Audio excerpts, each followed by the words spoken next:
You wake before the sun does because that's simply what happens when you're a castle servant, whether in dreams or in painfully drafty reality.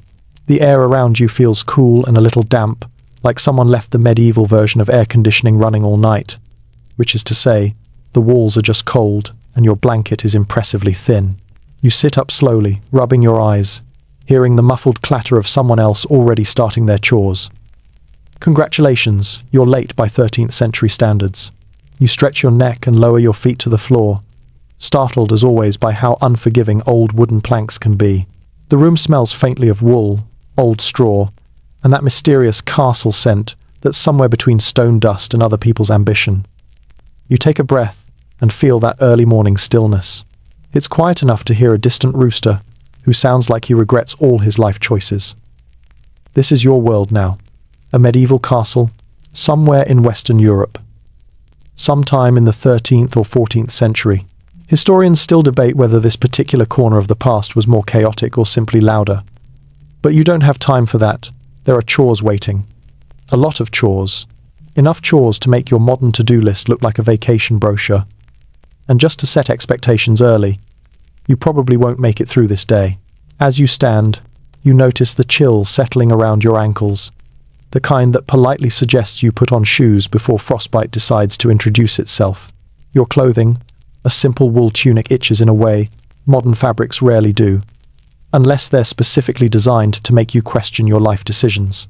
You pull it close anyway, because warmth is warmth, even if it feels like wearing a gentle cactus. You push open the creaky wooden door and step into the corridor. It's dim, narrow, and echoing with the sound of hurried footsteps from other servants racing to get ahead. Tack of the day's demands. You hear whispers. Someone's already spilled something. Someone else forgot to stoke a fire. And one poor soul misplaced the key to the buttery. Again, medieval job security was flexible. A faint glow comes through a narrow arrow slit. It's not enough to light the hall, but enough to remind you the sun is making its slow, reluctant climb. As you walk, you smell yesterday's hearth smoke clinging to the walls, mixing with the mineral scent of damp limestone. Somewhere below, you hear the thud of a heavy pot being set down, a little too aggressively. Breakfast prep has begun, and so has the kitchen drama. You take a turn, then descend a short stairway that feels like a trust exercise between you and gravity. You remember the street you walked earlier in your imagination? The one outside the castle gate with muddy ruts and wandering chickens. It's still out there, waiting for its moment later in your day. For now, your world is inside these walls. At the bottom of the stairs, you pause. There's a moment of quiet. A rare moment, the kind of moment you could almost curl back into if time allowed. The air smells slightly warmer here, like bread dough that isn't ready yet but is thinking about it. Somewhere, a fire is being coaxed back to life, crackling like it's clearing its throat. You walk toward the kitchen court, passing a tapestry that proudly displays a hunting scene, though. Given the artistic skill level, it might also be a dog chasing a slightly confused deer, or possibly a horse that looks suspiciously like a very determined potato. Artwork was interpretive and expensive, and often produced by someone who had never actually seen the animal they were depicting. Moving deeper into the castle, you run your hand along a rough stone wall. The castle is alive in its own way, always shifting with temperature, always carrying the sound of footsteps, always holding secrets you'll never be high-ranking enough to learn. Sometimes you wish you could have been born into the nobility. But then again, nobles have their own anxieties, mostly involving politics, uncomfortable shoes, and trying not to get poisoned at dinner. Everyone has their burdens. Yours just happen to involve buckets. A fellow servant passes you carrying a basket of linens. She gives you a sympathetic look. You give her a tired half smile. The shared language of the overworked transcends centuries. As you reach the kitchen entrance, warmth finally greets your skin. Firelight flickers against the stone, turning the room into a shifting watercolor of oranges and browns. A pot hangs over the embers, already steaming. You hear the soft scrape of a wooden ladle and the louder scrape of a cook muttering about last night's spilled barley. Here's your major historical fact for this section. Castle kitchens in the Middle Ages were architectural feats designed with high ceilings and wide hearths to prevent catastrophic fires because medieval people genuinely liked their castles not burned to the ground. A reasonable preference, And here's your obscure tidbit. Many castle kitchens kept herbs hanging from the ceiling, not just for cooking, but because people believed they warded off mischievous spirits who might spoil food. Whether it worked or not, historians still debate whether medieval cooks truly believed in these spirits, or simply used them as an excuse when dinner tasted suspiciously smoky. Someone hands you a wooden bucket and gestures toward the well courtyard. Of course, water duty, the medieval equivalent of the universe saying, "Good morning, here's something heavy." You sigh quietly, because complaining is a luxury not included in your job description. Before you step outside, you take one last breath of kitchen warmth. Then you brace yourself. Another day, another dozen tasks you never signed up for. And before this long day officially sweeps you away, the narrator, you, me, all of us, sharing this sleepy journey gently reminds you, if this soft and silly wander through history is helping you relax, consider liking and subscribing. It genuinely supports the channel more than you'd think, and it means we get to keep exploring these quiet little corners of the past together. If you feel comfortable, comment your location and your local time. It's always a cozy feeling knowing who's winding down alongside us tonight. Now take a slow breath. Feel your shoulders fall. Let the cold stone, the warm firelight, and the promise of a long day ahead settle around you like a blanket. You step out into the castle's inner courtyard, the morning light barely awake, stretching thin, pale rays across the flagstones. The air outside bites a little sharper than the drafty corridors inside. It wraps around your arms and slides down the collar of your tunic like a mildly irritated ghost. You pull the bucket closer to your chest, as if hugging it will somehow make it lighter. It won't. But you try anyway. The courtyard is half still, half stirring. A few servants cross through with the familiar shuffling determination of people who have accepted their fate.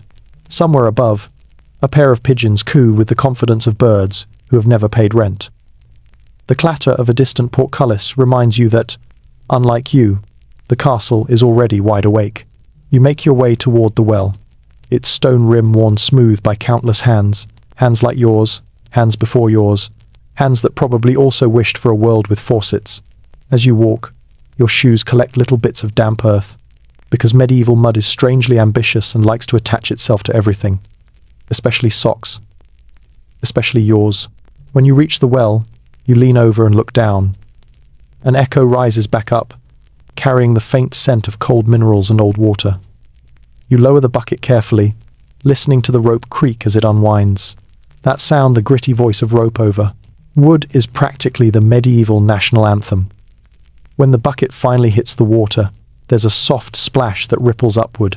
You pull, hand over hand, muscles waking with a slow, reluctant burn. You think briefly about medieval fitness routines, which fortunately or unfortunately were just called life. Gym memberships won't be invented for centuries, but don't worry, chores will keep you absolutely shredded in a very I carry heavy buckets every day kind of way. You haul the bucket up and settle it on the stone lip for a moment. A bit of water sloshes over the side and splashes your shoes, adding a refreshing why me sensation to your morning. Another servant hurries past carrying firewood, nodding as if to say, "Yep, this is what we do."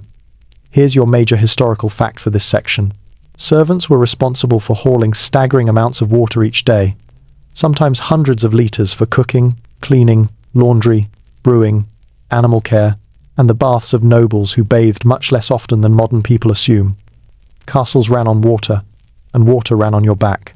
And now for your obscure tidbit.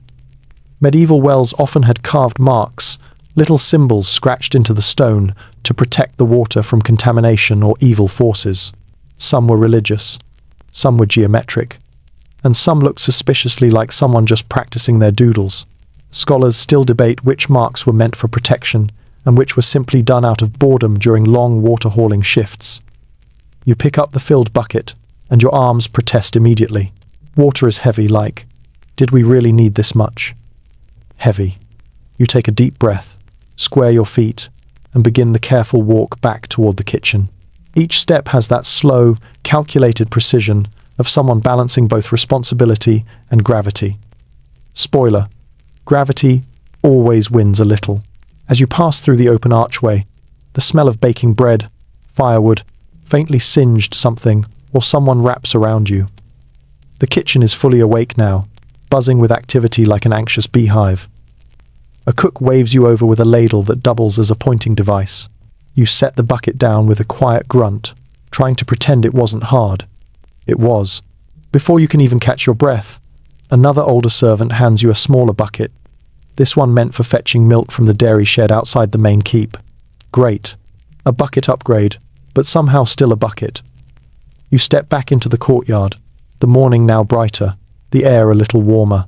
Somewhere in the distance, the stable boy shouts at a horse, who very clearly does not care. Someone else curses softly about losing a shoe in the mud, though thankfully not their literal shoe, just a wooden clog sucked off by enthusiastic dirt. You pause for a moment and inhale deeply. The scent of damp stone, animals, early cooking fires, and sheer human effort settles into your lungs. It's not glamorous, but it's real. It's the heartbeat of the castle, the part no noble ever truly sees.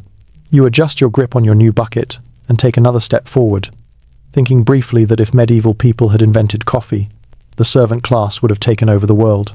For now, the closest thing you get is cold milk and the occasional stolen moment of breathing space. You walk along a narrow path, hugging the castle wall. Moss grows in the cracks, soft and velvety under your fingertips when you brush it. Above, a few banners flap lazily in the breeze. Their faded colors a reminder that sunlight is the world's most persistent bleach. Past the archway, past the little herb garden you'll probably weed later, you approach the dairy hut, a tiny, slightly crooked building that smells unmistakably like its purpose. A maid is already there, spooning curds into a cloth bag and humming a tune with only 2 notes. She nods at you, gestures to the pail in the corner, and says something along the lines of, "Good morning. Hurry." Inside the hut, you feel warmth rising off the bodies of dairy cows, hear their low breaths and gentle hoof shifts. You retrieve the milk, feeling the bucket immediately transform into a test of mortal strength. Again, as you head back to the main keep, you catch a glimpse of the castle walls rising tall and steady above you, their silhouettes cutting into the sky. For a moment, you admire the fortress, its solidity, its presence, its centuries-long endurance. Then you remember you'll be scrubbing its floors later. You sigh softly. A medieval servant's life is, in many ways, a marathon made entirely of sprints. And you've barely finished the first lap. You return to the kitchen just in time for the morning storm, a storm made not of weather, but of cooks, clattering pots, shouting instructions, and the universal kitchen soundtrack of "Who Took My Knife?" You set the milk pail down beside the fire pit, wiping your hands on your tunic, which now has enough stains to narrate your entire morning. The heat from the hearth washes over you, warm enough to thaw your fingers, but strong enough to make you consider stepping back into the cold on purpose. The fire crackles energetically, as if bragging about how alive it feels compared to you before sunrise. A cook slides a sizzling pan toward you, your signal to get ready. Breakfast must be prepared for the noble family soon. And soon, in medieval kitchens, means yesterday would have been ideal. You grab a wooden spoon and begin stirring a pot of pottage, a humble, thick stew that never quite looks appetizing, but somehow keeps everyone alive. The mixture bubbles lazily, releasing steam that smells of barley, onions, and a hint of herbs. You stir in slow, wide circles, feeling the wooden spoon vibrate slightly as it scrapes the bottom. Here's your major historical fact. Medieval noble households ate surprisingly late breakfasts, often mid-morning, and the meal was far smaller than dinner. Bread, ale, leftover pottage, maybe a bit of cheese, or salted fish if the castle was feeling fancy. Breakfast was practical, not celebratory. You glance toward the back of the kitchen, where the castle baker is pulling flat, round loaves from the oven. Each loaf is marked with the castle's badge, or a simple pattern, a way of identifying who baked it and preventing disputes. Medieval food labeling was less about ingredients and more about bragging rights. A maid rushes past carrying a tray of cups. You step aside quickly, because collision in a medieval kitchen is not just inconvenient, it's loud and usually results in someone getting assigned extra chores. Across the room, a barrel of ale is being tapped for breakfast. Yes, ale. It's mild, watered down, and safer than drinking straight from the well. You fill a small pitcher, mentally adding bartender to your growing resume of medieval job titles. Your obscure tidbit for this section: some noble households believe drinking warm ale in the morning helped balance the humours, especially during cold months. Historians still debate whether this was genuine medical belief or just an elaborate excuse to drink at sunrise with dignity. You carry a basket of bread to the serving hatch. A young page waits there, fidgeting with the nervous energy of someone terrified of disappointing the Lord's steward. His hair sticks out at odd angles, like he woke up, panicked, and ran straight here without considering a comb. He takes the basket and sprints off toward the great hall. You follow with a tray of ale, balancing it carefully with both hands. Every drop matters, not because ale is precious, but because a servant who spills it is memorable for all the wrong reasons. Entering the great hall always feels like stepping into a different world. The space is enormous, echoing with a kind of chilly grandeur. High windows filter pale light through dust motes, turning the air golden in streaks. Banners hang from the beams above, their fabric fluttering slightly in the draught. You walk past the long tables, already set with wooden trenchers and pewter cups. A few noble children sit slumped in their chairs, still half asleep. One pokes at a crumb on the table, as though testing whether gravity works the same before breakfast. You deliver the ale and bread, then step quietly back, careful to become invisible. Servants exist in the noble world like soft shadows, seen only when needed, ignored the rest of the time. A steward clears his throat and announces the morning menu with the solemnity of someone expecting applause. The nobles nod politely. One yawns dramatically. Another whispers something to her sister and hides a smile behind her hand. It seems even aristocracy has its sleepy days. You retreat to the kitchen, where chaos continues uninterrupted. A pot boils over. Someone shouts. Someone else drops a ladle that clangs like a church bell, announcing your doom. You start scrubbing dishes because there's always something to scrub, and waiting is not part of the job description. As you work, you hear rumors floating through the air, whispers about a noble visitor arriving soon. A knight, perhaps, or a merchant, or someone important enough to require more cleaning, more food, and more running around the castle than usual. You sigh. Of course. And because you're living in the real medieval world, not a sanitized fairy tale, here comes the fatigue settling behind your eyes, warm and persistent. The kind that tells you this is only the beginning of your very long day. You rinse another bowl, set it aside, and wipe your hands. Your muscles ache lightly, not painfully, just consistently, like the castle is gently reminding you who's in charge. Spoiler, it's not you. And with breakfast ending soon, the nobles will be returning to their chambers, which means next, you're headed upstairs, where the real trouble begins. You brace yourself before starting the climb. The staircase spirals upward in a slow, deliberate twist, each stone step worn slightly concave by centuries of feet, servants' feet, mostly. Noble feet rarely touch these stairs, because nobles prefer their legs to remain metaphorical rather than functional. You place your hand on the cold wall for balance, feeling its roughness catch lightly against your fingertips.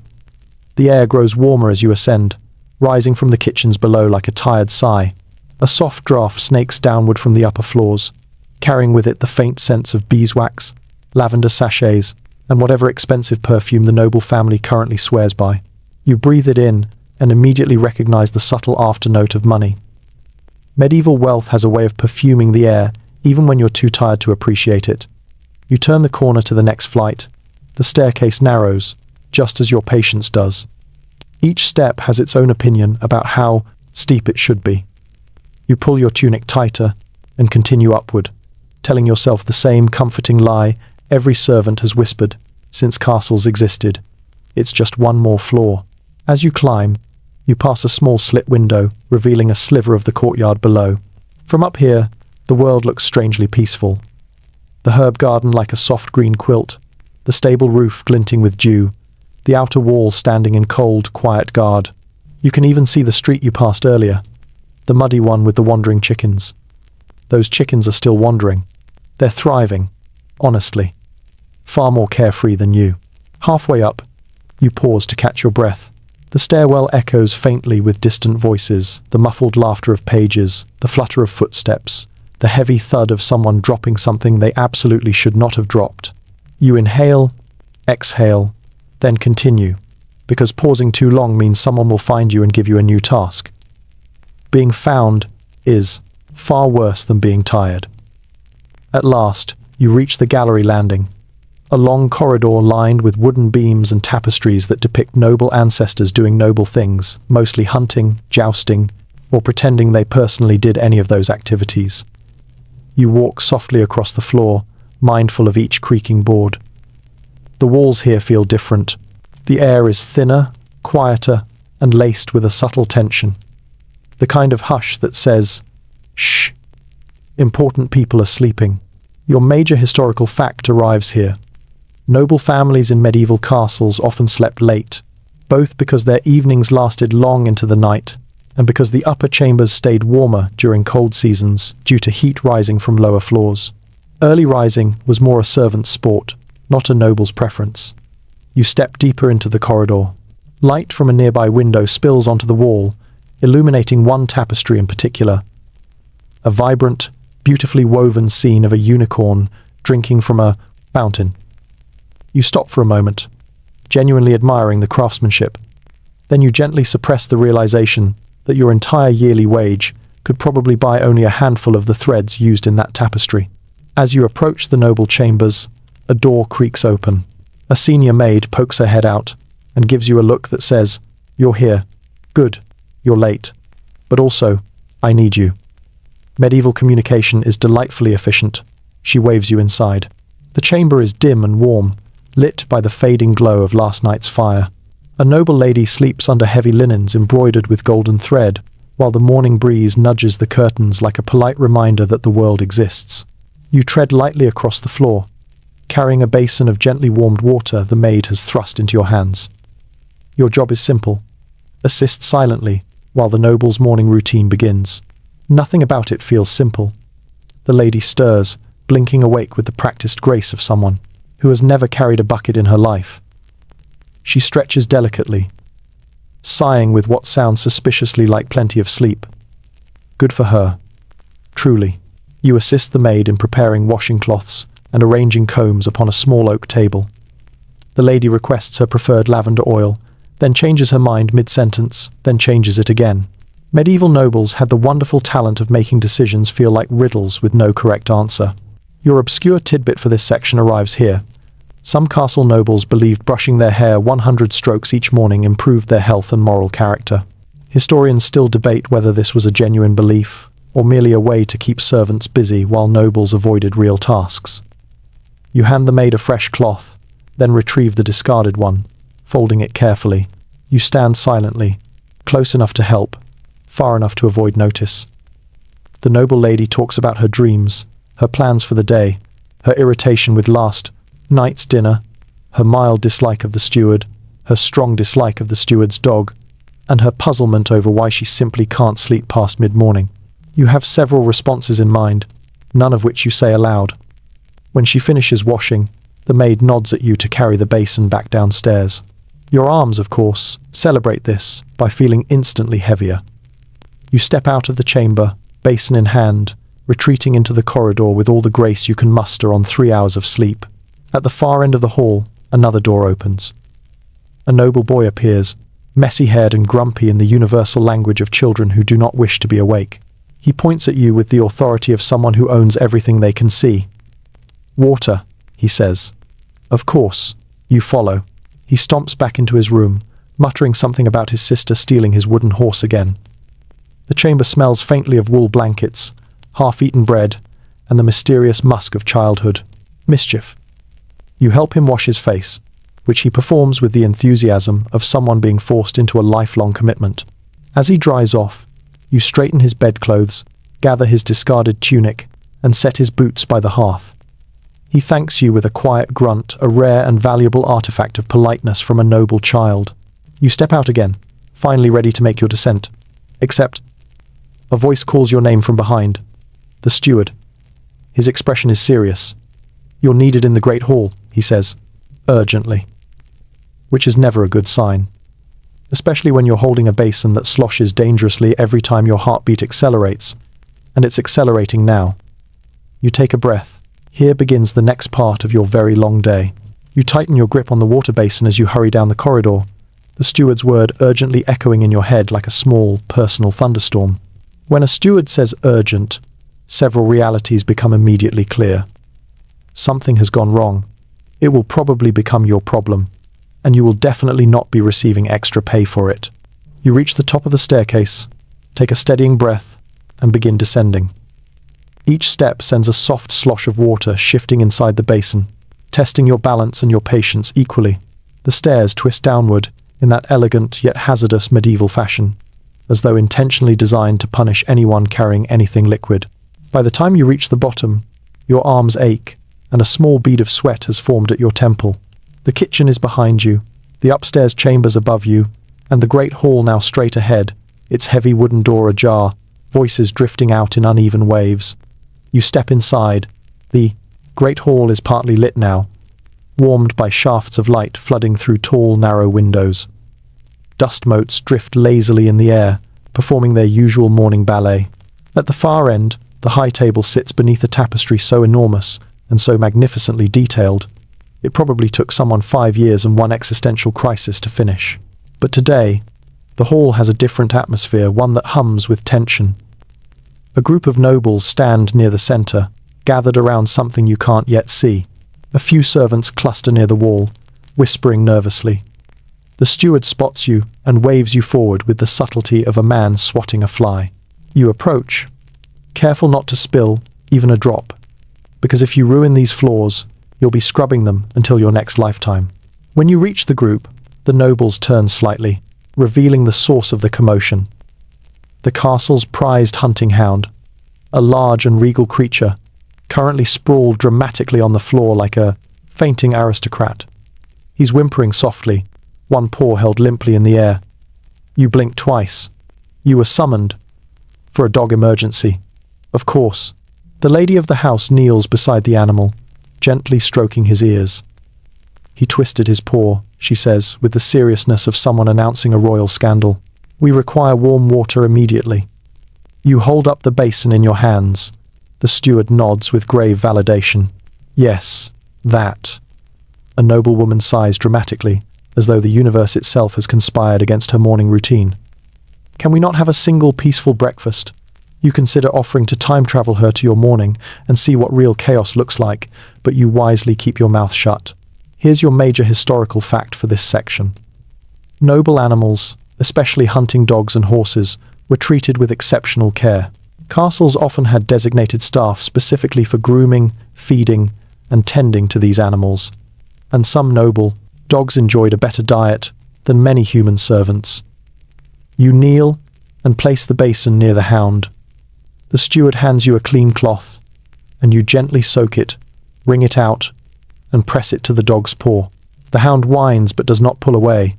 His fur is warm, soft, and cleaner than your own tunic, which feels slightly insulting. The noble lady watches closely, as though you are performing delicate surgery instead of basic dog first aid.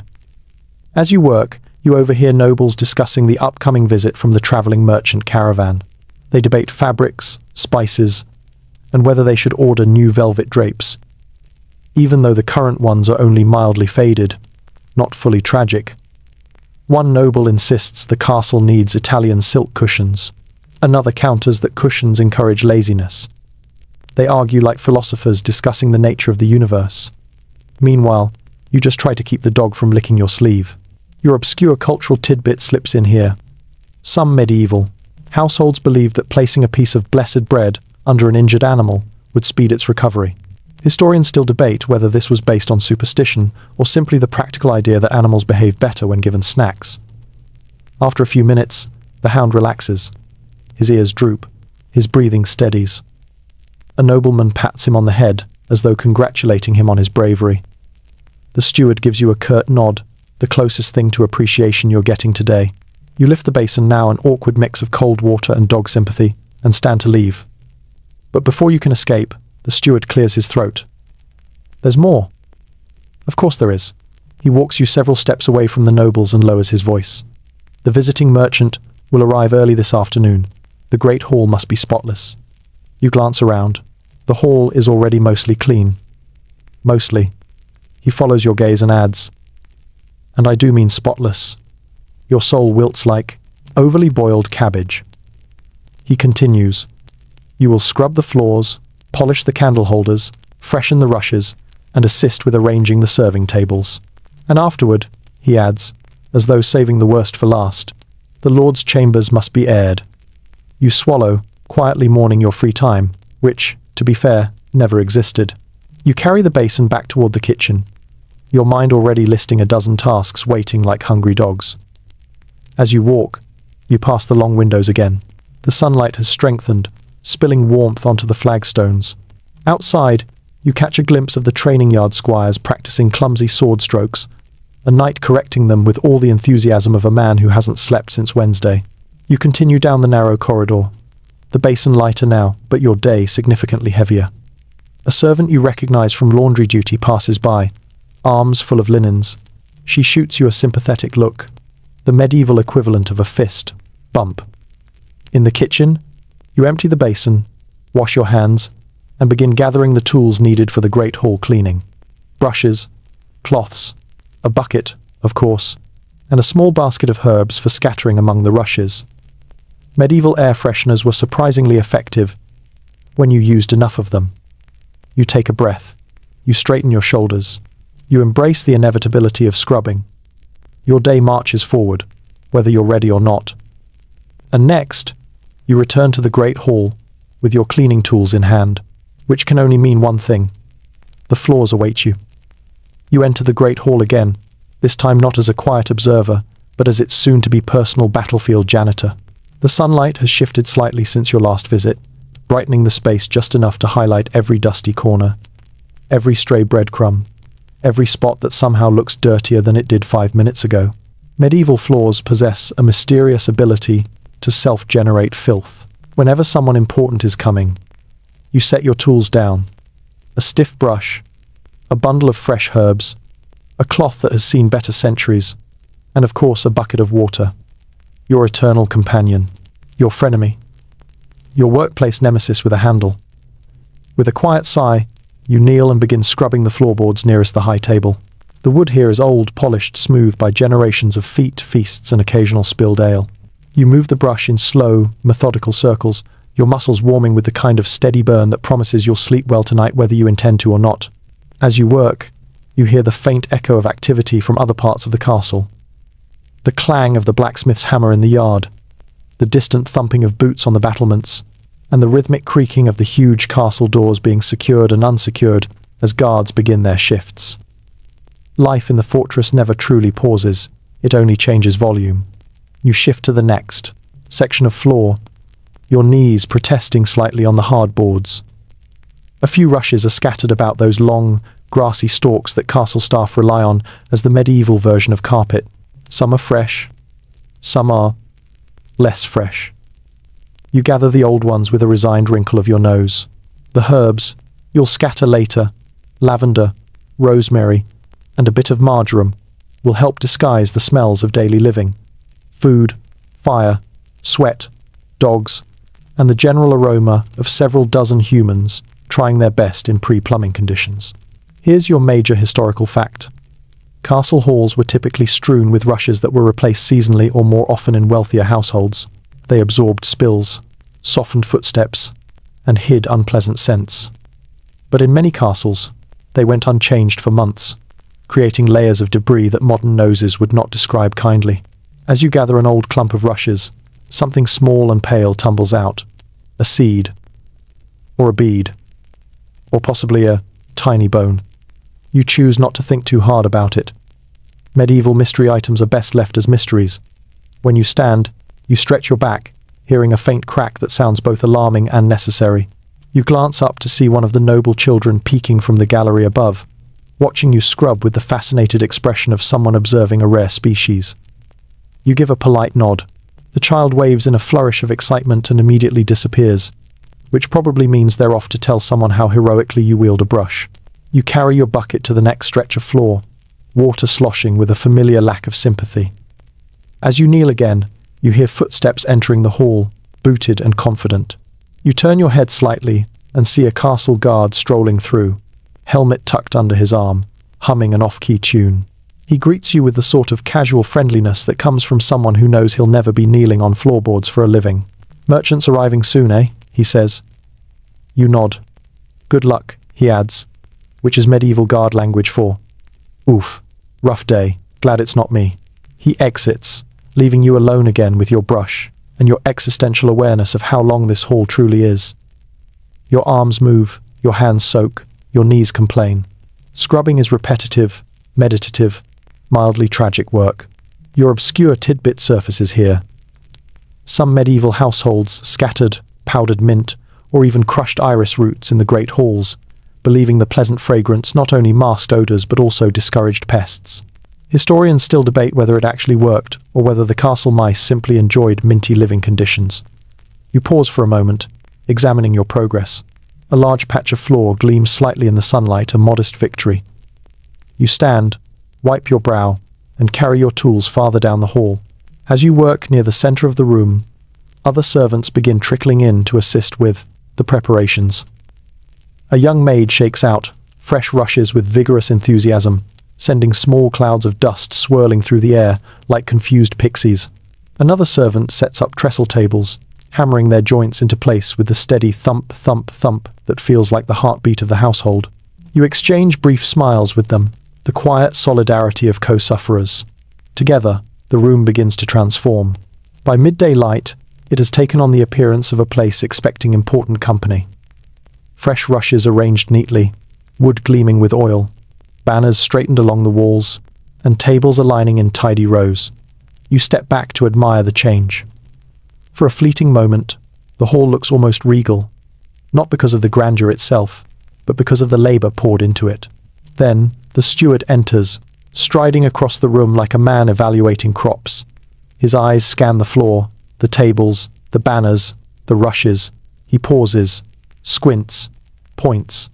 "That corner," he says. "More scrubbing." You nod and head to the doomed corner with your brush. It is not significantly dirtier than any other part of the room, but the steward appears to have a personal vendetta against corners. Or perhaps he enjoys symmetry and suffering. As you work, you overhear snippets of conversation, drifting from the kitchen through the open door. "They're bringing pepper this time, Pepper." "I heard silk. Real silk." No, the merchant's got stories. Weird ones." You scrub slightly faster. Merchants mean bustle, new chores, and a lot of pressure. But they also mean rare glimpses of the wider medieval world. Things that rarely touch the life of a castle servant. The thought sparks a small bubble of curiosity in your chest. By the time you finish the final corner, sweat clings to your temples, and your arms feel like half-cooked noodles. You sit back on your heels, taking a slow breath. The hall looks beautiful. In its own rustic, drafty way, the steward gives a curt nod, an approval so profound it might as well be a standing ovation from him. "You're needed in the courtyard next," he says. "The merchant caravan is arriving." Of course it is. Your day continues in relentless sequence, like a very long, very inconvenient song with no chorus. You gather your tools, wipe your hands on your tunic, and head toward the courtyard door. Outside, faint echoes of wagon wheels already rumble through the air. Your next task is waiting. And this one might actually be interesting. You step out into the courtyard just as a ripple of excitement moves through the air. A kind of medieval electricity, if you will, produced not by lightning but by gossip, anticipation, and the promise of things that don't usually exist within castle walls. The wagon wheels you heard earlier now rattle clearly, their wooden spokes groaning with each turn. You move toward the outer gate with a few other servants, pretending this is just another task, while secretly enjoying the novelty. After all, merchant caravans are windows into a world far bigger, stranger, and more colorful than your daily cycle of buckets and staircases. The main gate stands open, sunlight pouring through like a dramatic entrance queue. Guards stand taller than usual, adjusting belts and straightening tunics as though expecting applause. One of them even wipes dust off his helmet with the sleeve of his shirt. Presentation matters. Then, the caravan appears. First comes a pair of sturdy horses. their manes braided with small, colourful ribbons, likely the merchant's attempt to appear charming or memorable. Behind them rolls a wooden wagon covered by a thick, faded canvas. Bundles and crates are strapped to the sides with ropes that creak under their weight. A second wagon follows, slightly smaller but painted in surprisingly bright blues and reds, though the colours have clearly fought and lost a battle with the sun. And then your favourite sighter, the group of travellers walking beside the carts. Some wear layered wool cloaks, others thin linen tunics patched at the elbows. A few carry satchels full of clinking objects. 2 have musical instruments slung across their backs. 1 carries a cage with a single, mildly annoyed goose inside. Somehow, in all of history, there is always a goose. The merchant himself rides atop the first wagon, a broad-shouldered man with a weathered face and a beard that seems determined to point in several directions at once. His clothing is a patchwork of fabrics, some dyed, some not giving him the look of someone who trades for a living, but keeps the best items for sale, not personal comfort. He raises a hand dramatically, as though arriving on a stage.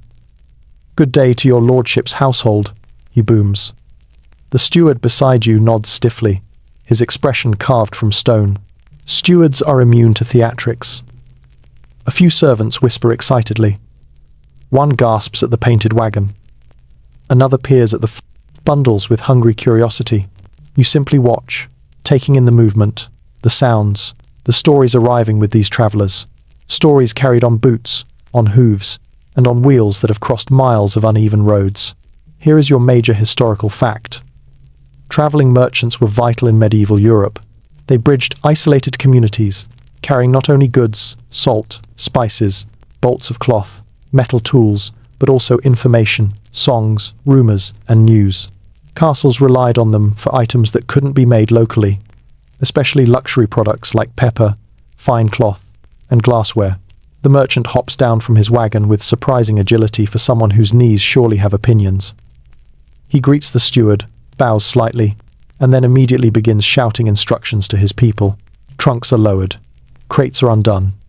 Goods are arranged with theatrical flair. You step closer to help, knowing full well that help in this context may translate to lift heavy things, until your spine questions your loyalty. The merchant grins at you. "You there, strong arms, grab that crate, would you?" You follow his gesture to a large wooden box with a symbol burned into the side. A swirling pattern that looks exotic, or possibly like a doodle from a bored apprentice. You lift it carefully, feeling its dense weight settle into your hands. Whatever's inside is valuable. Or awkward. Possibly both. You carry it to the temporary display area, really just a section of courtyard, swept a little cleaner than usual. Other servants bring bundles of cloth, jars wrapped in straw, boxes of dried herbs, small sacks of mysterious powders, and trays of shiny brass trinkets. The courtyard fills with colour and texture, transforming into a miniature market. And then your obscure tidbit makes its entrance. Some medieval merchants carried small exotic oddities not to sell, but to attract customers: strange seashells, carved ivory animals, even preserved fish from distant coasts. Historians still debate whether these items were used purely for display, or whether some merchants charged a small fee just to let people look at them. You notice a tiny wooden box among the goods, carved with delicate shapes. You pick it up gently. When you lift the lid, a faint scent of cloves and cinnamon rises, spices so expensive they might as well be edible gold. The merchant catches your expression and chuckles. "Careful with that," he says. "Worth more than a year's wages for most folk." You close the lid quickly, as though sealing your own financial insufficiency inside. As more servants gather, the merchant launches into stories about the places he's been: bustling towns, stormy seas, a monastery where the monks brewed ale strong enough to make a donkey philosophical. He tells tales with exaggerated gestures, big laughs, and the confidence of a man who knows most people won't question him. Children from the castle peek from behind pillars, eyes wide. A few guards listen while pretending not to. Even the steward leans in slightly, betraying curiosity. Then the merchant announces the moment everyone's been waiting for: the demonstration of goods. He unwraps a bolt of fabric, deep blue wool dyed with woad, its colour remarkably rich. He shows polished knives, brass buckles, lengths of ribbon, a set of wooden combs, and small pouches filled with herbs, promising everything from better sleep to improved luck. One pouch smells suspiciously like dried grass. When he reveals a glass bottle, clear, smooth, expertly blown, the entire courtyard goes silent. Glass this fine is rare, precious, a symbol of wealth. The steward's eyebrows rise so slightly you'd miss it if you blinked. You stand at the edge of the gathering, drawn in like everyone else. It is easy to forget, for a moment, that you are exhausted, underpaid, and destined to scrub something again soon. The merchant's world feels big. Your world feels small. Yet, here they meet, briefly, in the dusty courtyard of a cold stone castle. But before the moment can fully settle, a horn blows from the outer wall. A short blast. Urgent. Unexpected. Guards stiffen. The steward turns sharply. The merchant frowns. And you, still holding your empty crate, feel the atmosphere shift. Not danger, exactly, but something new. Something that will, inevitably, become your business. Because everything always does. The horn echoes across the courtyard, one sharp, clipped note that clangs against the castle walls and hangs in the air like a held breath. Guards straighten instantly, hands moving to hilts and helmets. Merchants freeze mid-gesture. Even the goose in the cage stops honking, which may be the most ominous sign of all. You tighten your grip on the empty crate, the wood pressing into your palms. A moment ago, the courtyard felt lively, crowded, almost festive. Now it feels like a pond gone, still surface, calm, weight shifting underneath. A second, horn blast comes. Short, warning heavy. Not the drawn-out "someone important has arrived," and not the frantic spirals of "we're under siege." This is something in between. Pay attention. Something's off. A guard on the wall calls down to the steward. Rider approaching. Alone. Alone is unusual. Alone is suspicious. Alone means either a messenger or someone with very bad timing. The steward exhales through his nose, a sound that carries the exact emotional weight of course, this is happening right now. He turns to the merchants. Pack away anything fragile. Then to you. Help them. Quickly. You set down your crate, kneel, and begin covering jars with cloth, tying ropes across bundles, and shifting items closer to the wall. Your hands move fast, but your ears remain fixed on the echoes from the gate. Hoofbeats. Not many. Just one. A tired rhythm slower than a gallop, heavier than a trot. The gates creak open just enough to allow a single rider through.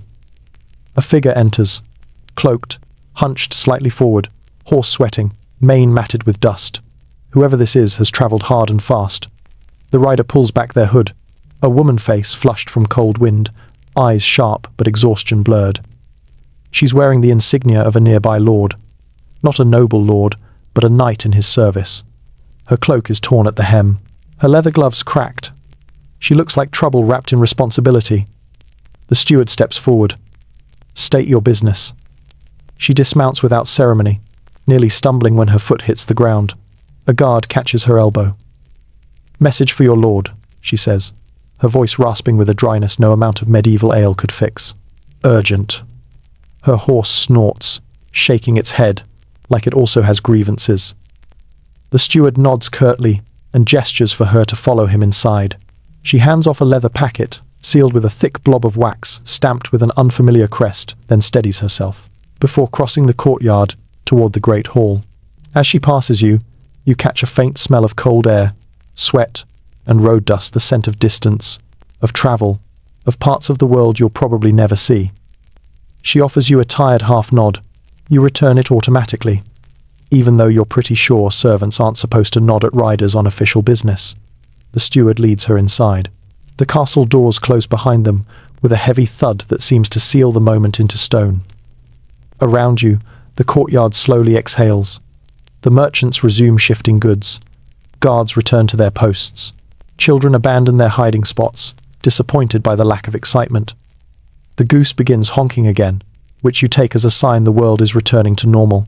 But not entirely, because something still hums beneath the air, an unspoken tension, a subtle tremor, like a string pulled too tight inside the castle walls. A fellow servant leans close to you, whispering, "You think it's trouble?" You shrug, because shrugging is the safest medieval opinion. "Could be," she continues. Last time a lone rider arrived, the Lord doubled the guard for a week. And the week after that, there was a... Well... She stops herself. We weren't supposed to talk about it. Which is, of course, the best way to make someone want to talk about it. Here's your major historical fact. Long-distance messengers in medieval Europe often travelled alone, not in groups. Speed mattered, secrecy mattered, and most roads were monitored by local lords or watchtowers. A lone rider wasn't unusual, but a hurried lone rider often signalled border disputes, sudden sickness, urgent alliances, or unexpected political drama. As you help the merchants finish covering their most delicate items, you overhear them whispering too. Merchants love information almost as much as they love profit. Probably taxes, one mutters, or a dispute over trade routes, or bandits, or wolves, or taxes again. Your obscure tidbit sneaks in here. Some medieval courts kept miniature figurines, little carved tokens used in planning defences or political negotiations. Historians still debate whether these markers represented real troops, or were simply mental aids for nobles who enjoyed moving pieces around like an expensive board game. The steward returns abruptly, his face even tighter than usual. You, he says, pointing at you. You're needed inside. Now, your stomach drops a little.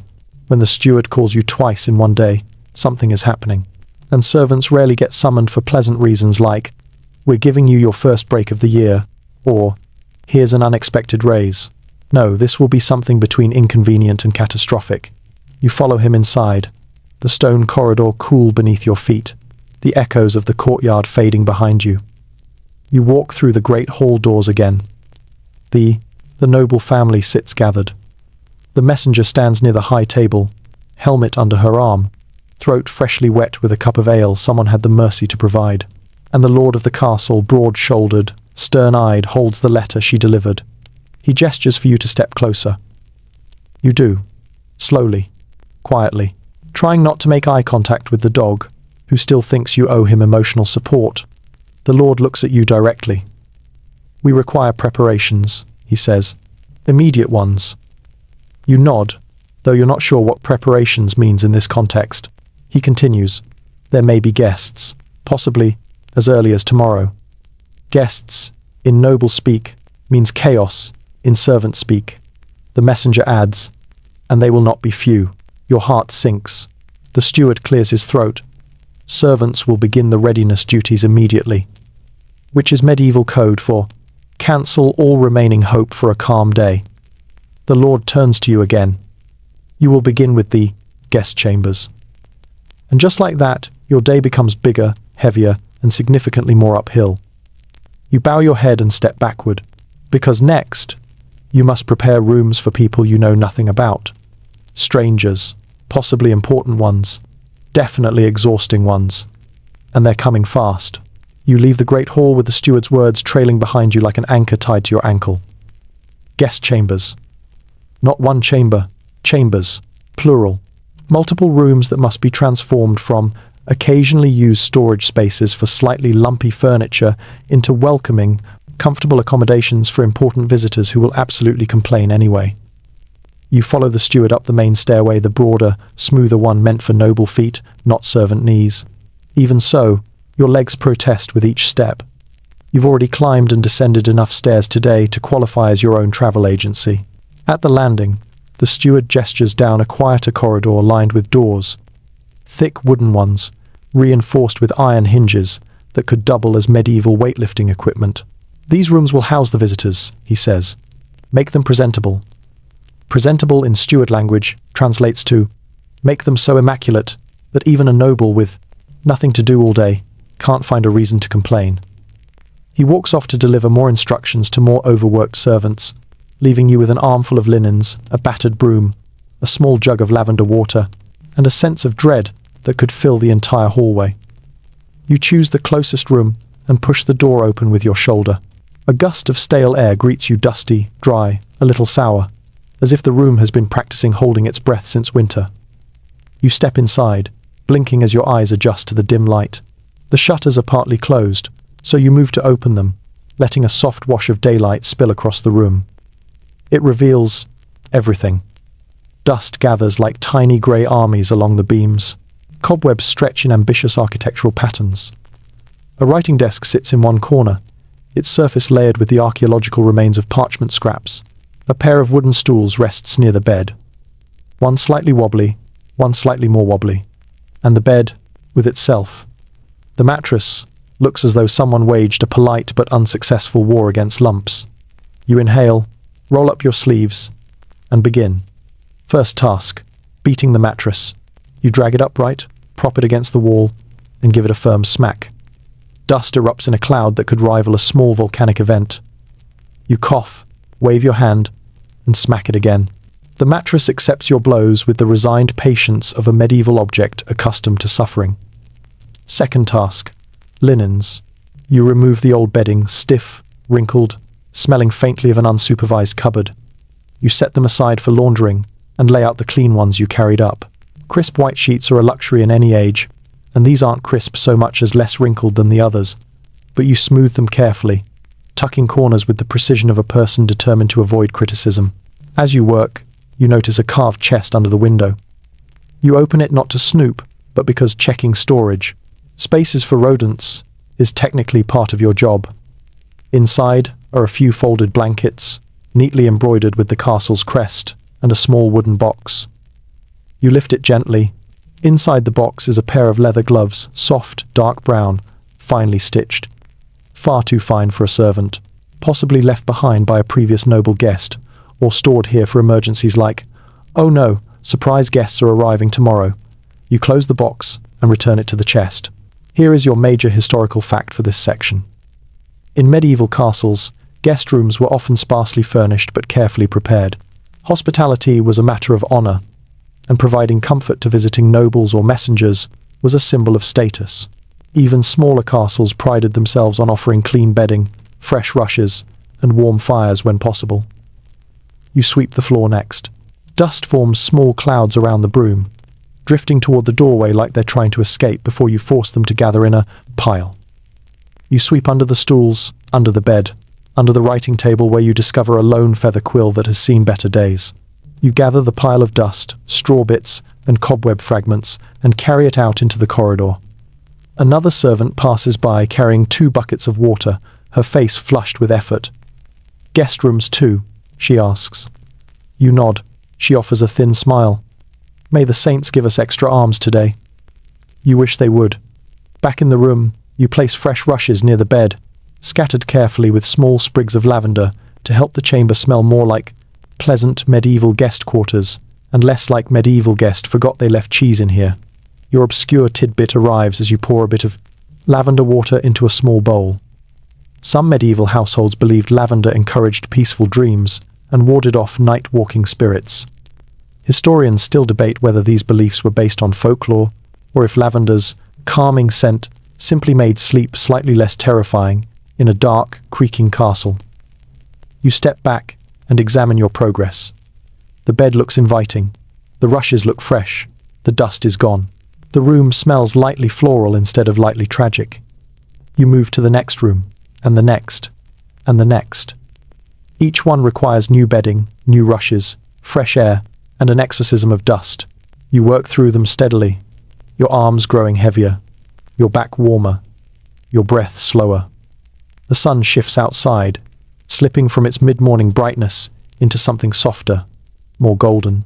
By the time you finish the 4th room, you're sweating lightly, and your hair sticks to your temple in a very medieval fashion. You wipe your forehead with your sleeve, which has seen more tasks today than you have.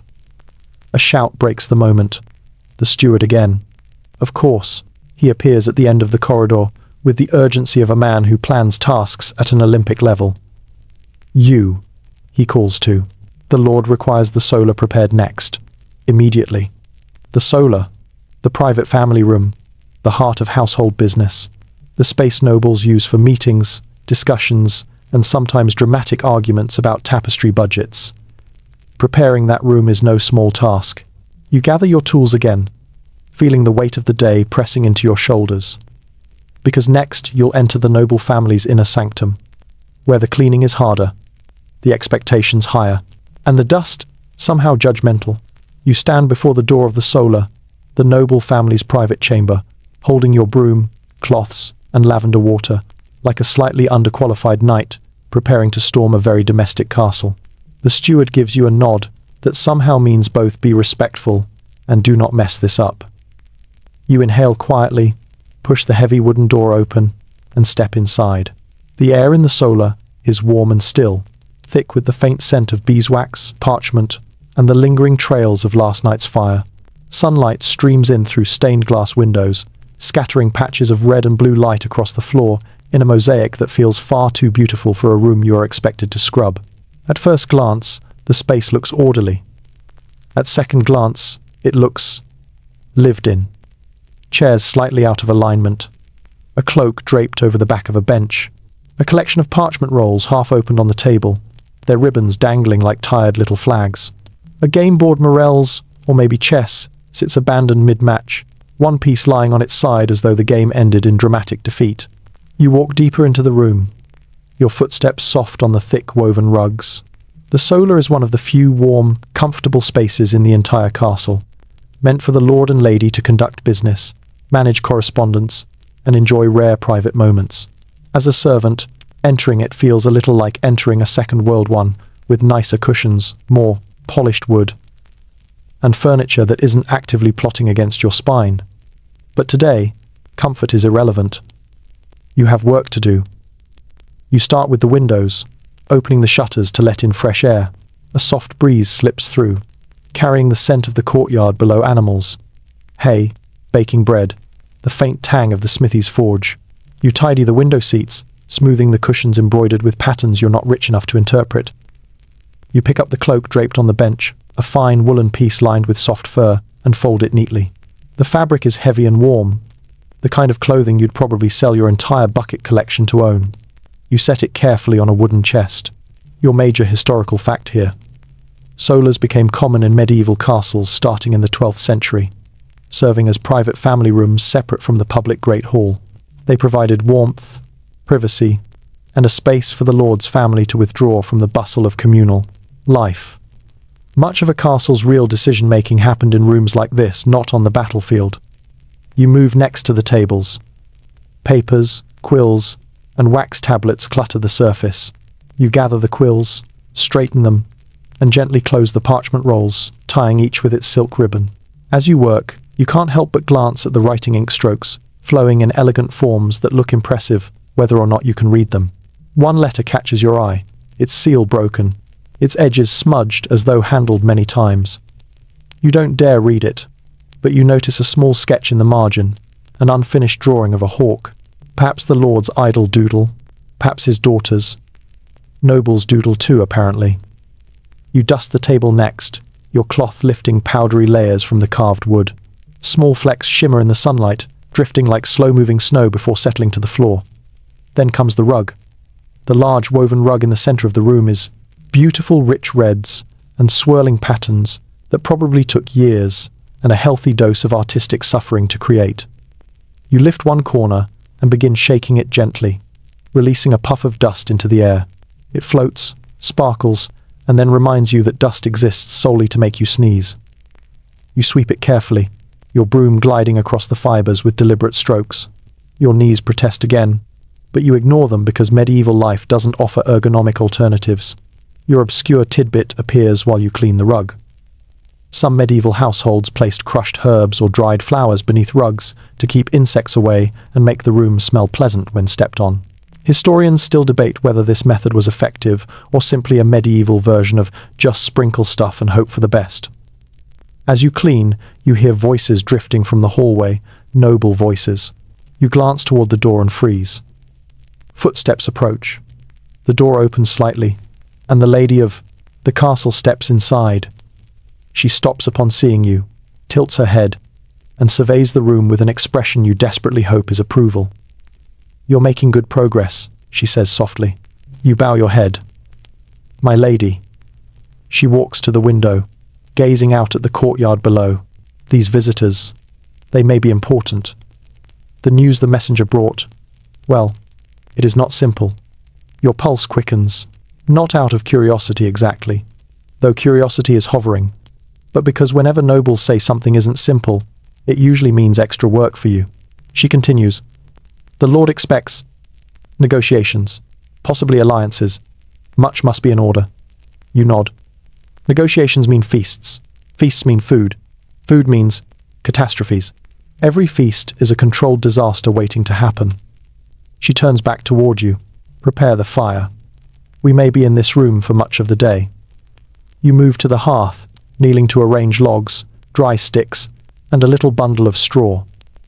You strike a spark with flint, coaxing the flame until it grows into a crackling fire. Warmth spreads into the room instantly, soft and golden.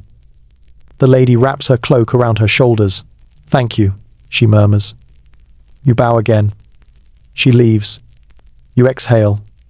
Your body loosens with the privacy returning. You finish straightening the chairs, adjusting the small table near the hearth, laying out a clean cloth for the lady's sewing materials, and placing a pitcher of water by the window. When you finally step back, the solar looks transformed. Warm, polished, organized. A serene space ready for secrets, decisions, and political maneuvering you'll never be privy to. You quietly close the door, only for the steward to appear immediately. "Good," he says. "Now the armory." "The armory." You stare at him. "The weapons need counting," he adds. "Of course they do." You gather your courage, what's left of it, and step toward the next task. A room full of swords and axes is waiting, and not a single one will help you today. You follow the steward down a corridor that feels colder with each step, as though the stone itself starts preparing you for what's ahead. The armory sits at the castle's core like a stern, metal-hearted organ, silent until needed, heavy with the breath of battles past and future. When you reach the door, the steward unlocks it with a thick iron key that clangs against the lock in a way that feels symbolic. The door groans open, releasing a rush of air that smells of oil, leather, dust, and the faint metallic tang of sharpened blades. He hands you a wooden tablet and a charcoal stick. "Inventory," he says. "Count everything. Swords, spears, shields. Report anything out of place." He pauses, eyes narrowing slightly. "And do not touch the Lord's personal blade." He leaves you with that warm, comforting thought. You step inside, closing the door behind you. The armory is dim, lit only by two narrow arrow slits that allow thin, spears of daylight to pierce the darkness.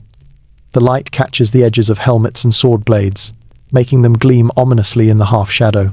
Rows of wooden racks line the walls, each holding weapons in neat, intimidating formations. Spears stand upright like disciplined soldiers. Shields hang like watchful faces, patterns faded but still proud. A chainmail shirt lies folded on a bench, heavy and flexible, shimmering like metallic fabric woven from frozen rain. You set down your tablet, roll your shoulders, and begin counting. First, swords. Long, short, broad, narrow, each crafted by hands that knew the language of metal and fire. You lift one carefully. Its weight surprises you every time. Solid, firm, a physical reminder that medieval combat was far less glamorous and far more exhausting than the song suggested. You note it down. Long sword, iron, good condition. You return it to the rack with a silent apology for disturbing its nap. Here's your major historical fact. Castle armories served not only as storage, but as inspection points. Weapons were routinely checked for rust or damage, because a dull blade in wartime was a liability.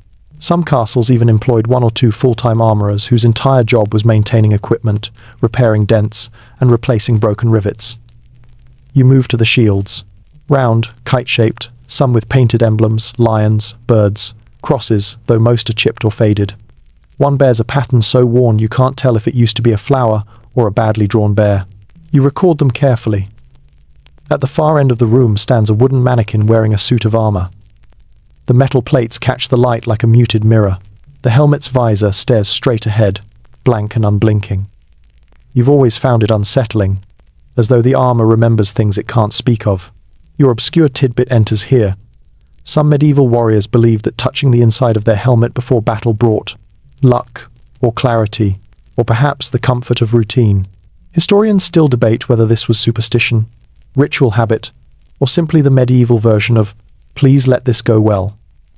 You shake the mannequin lightly to test stability, then note down, "Full harness, complete." Next, spears. They stand taller than you, their wooden shafts smooth from years of handling. You count each metal tip, running a finger lightly along the edge, not enough to risk a cut, just enough to confirm the point is intact. You list, spears, 27. You check again, 28. You sigh, 29. They reproduce when you're not looking, apparently. As you work, your thoughts drift back to the messenger who arrived earlier. Her tired eyes, the sealed letter, the hint of urgency in the Lord's voice, the mention of negotiations and possibly many guests. If the armory is being checked, whatever's coming isn't just political. Castles rarely prepare weapons for friendly tea parties. You continue the inventory. Arrow bundles, bowstrings, quivers, spare shields, polearms, a barrel of iron rivets, a box of whetstones, 3 helmets missing, their chin straps. You write that down with a frown. Then you find the Lord's private weapons rack. The steward's warning echoes in your mind. You don't touch anything, but you do look. A beautifully forged longsword rests across a padded stand, its hilt wrapped in deep brown leather, its pommel engraved with a hawk in flight. The blade carries a faint ripple pattern, proof it was made by an exceptional smith. Next to it sits a dagger, shorter but no less elegant. You can practically feel the wealth radiating from this corner. You record, private arms intact. Then leave that area immediately, like someone tiptoeing around a sleeping dragon. Next, you count the helmets. Most are dented in ways that make you wonder about the stories behind them. Some dents are small and manageable. Others, you look suspiciously like someone once lost a very personal argument with gravity. Halfway through, you hear footsteps behind you, soft, measured ones. You turn to see the guard captain entering the room, a tall man with shoulders shaped by years of wearing armor and a gaze sharp enough to shave metal. "Inventory duty," he says, not quite a question. You nod. He surveys your work, nodding approvingly. "Good. Needed doing. The Lord expects readiness." You hesitate before asking. "Because of the messenger?" He glances at you, the kind of glance that measures what you already know. "Word spreads fast," he says. "But yes. Best to be prepared."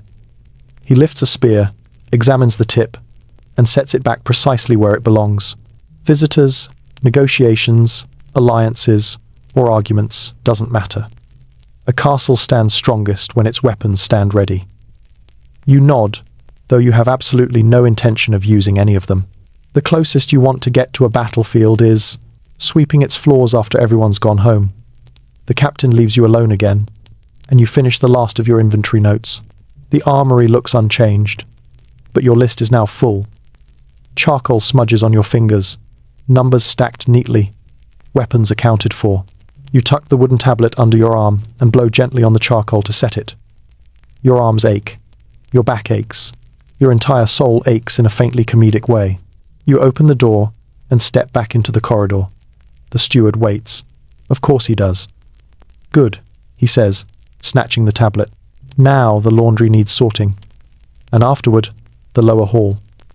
And the kitchens." You blink slowly, like a medieval owl absorbing bad news.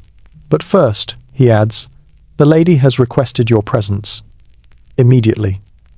You pause. The lady never requests your presence unless something delicate, political, or emotional is brewing, and that is rarely simple. You straighten your tunic, swallow your exhaustion, follow him.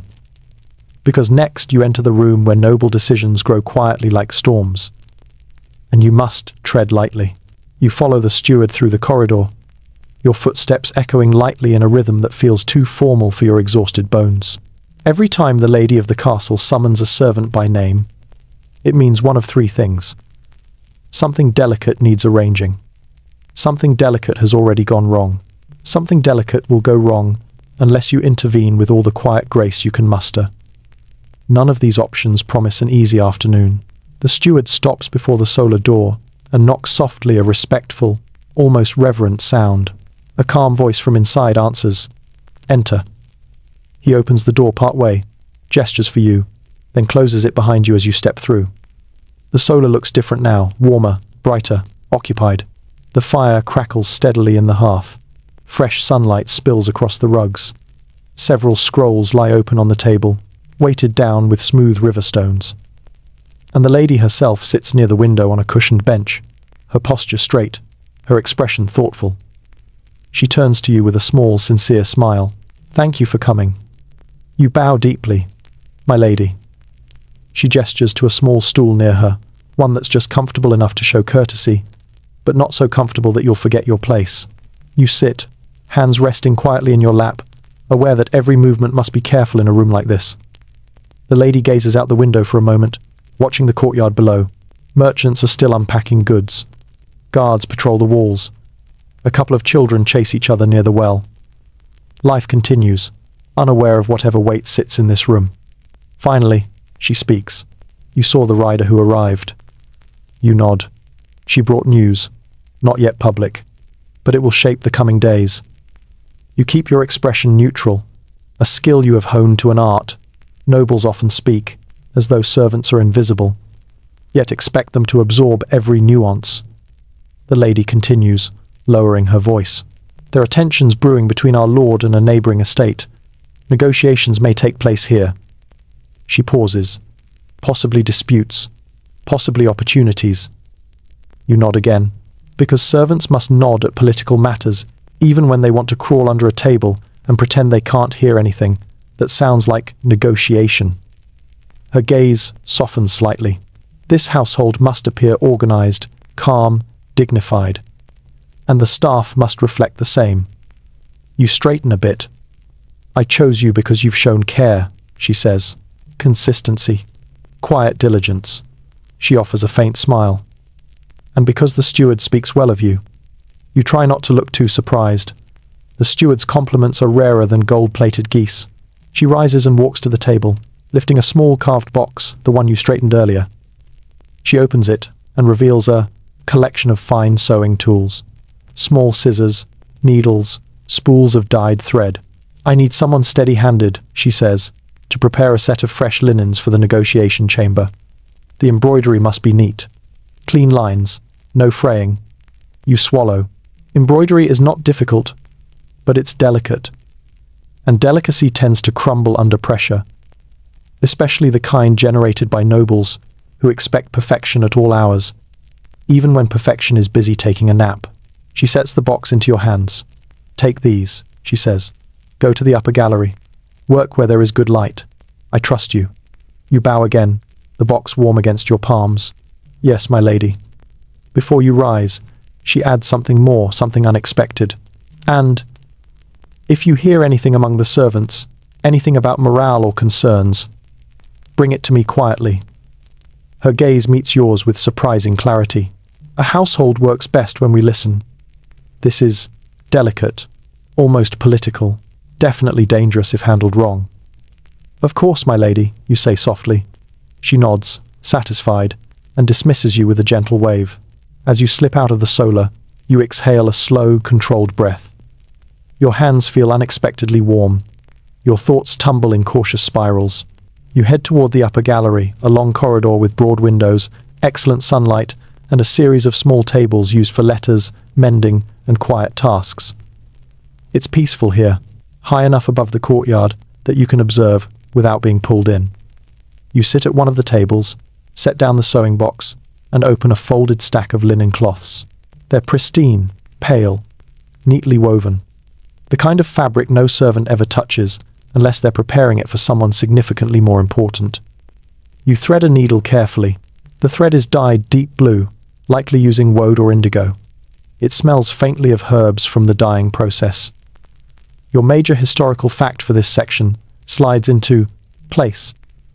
Fine linens were considered a mark of status, and embroidery was often used to denote wealth, family symbols, or hospitality. Servants with skill in needlework were highly valued in noble households, not for art, but for precision. You begin stitching a simple but elegant border design. Each movement must be steady, each pull of the thread smooth. The linen feels soft under your fingers, far finer than anything in your own sleeping quarters. As you sew, a soft breeze drifts through the gallery window, carrying sounds from below. Merchants shouting prices, horses snorting, a child laughing, someone dropping something heavy and swearing before remembering servants shouldn't swear. You continue working, letting the rhythm of the needle calm your breath. Up, through, pull. Up, through, pull. Repetition becomes meditation when you're weary enough. Your obscure tidbit arrives here.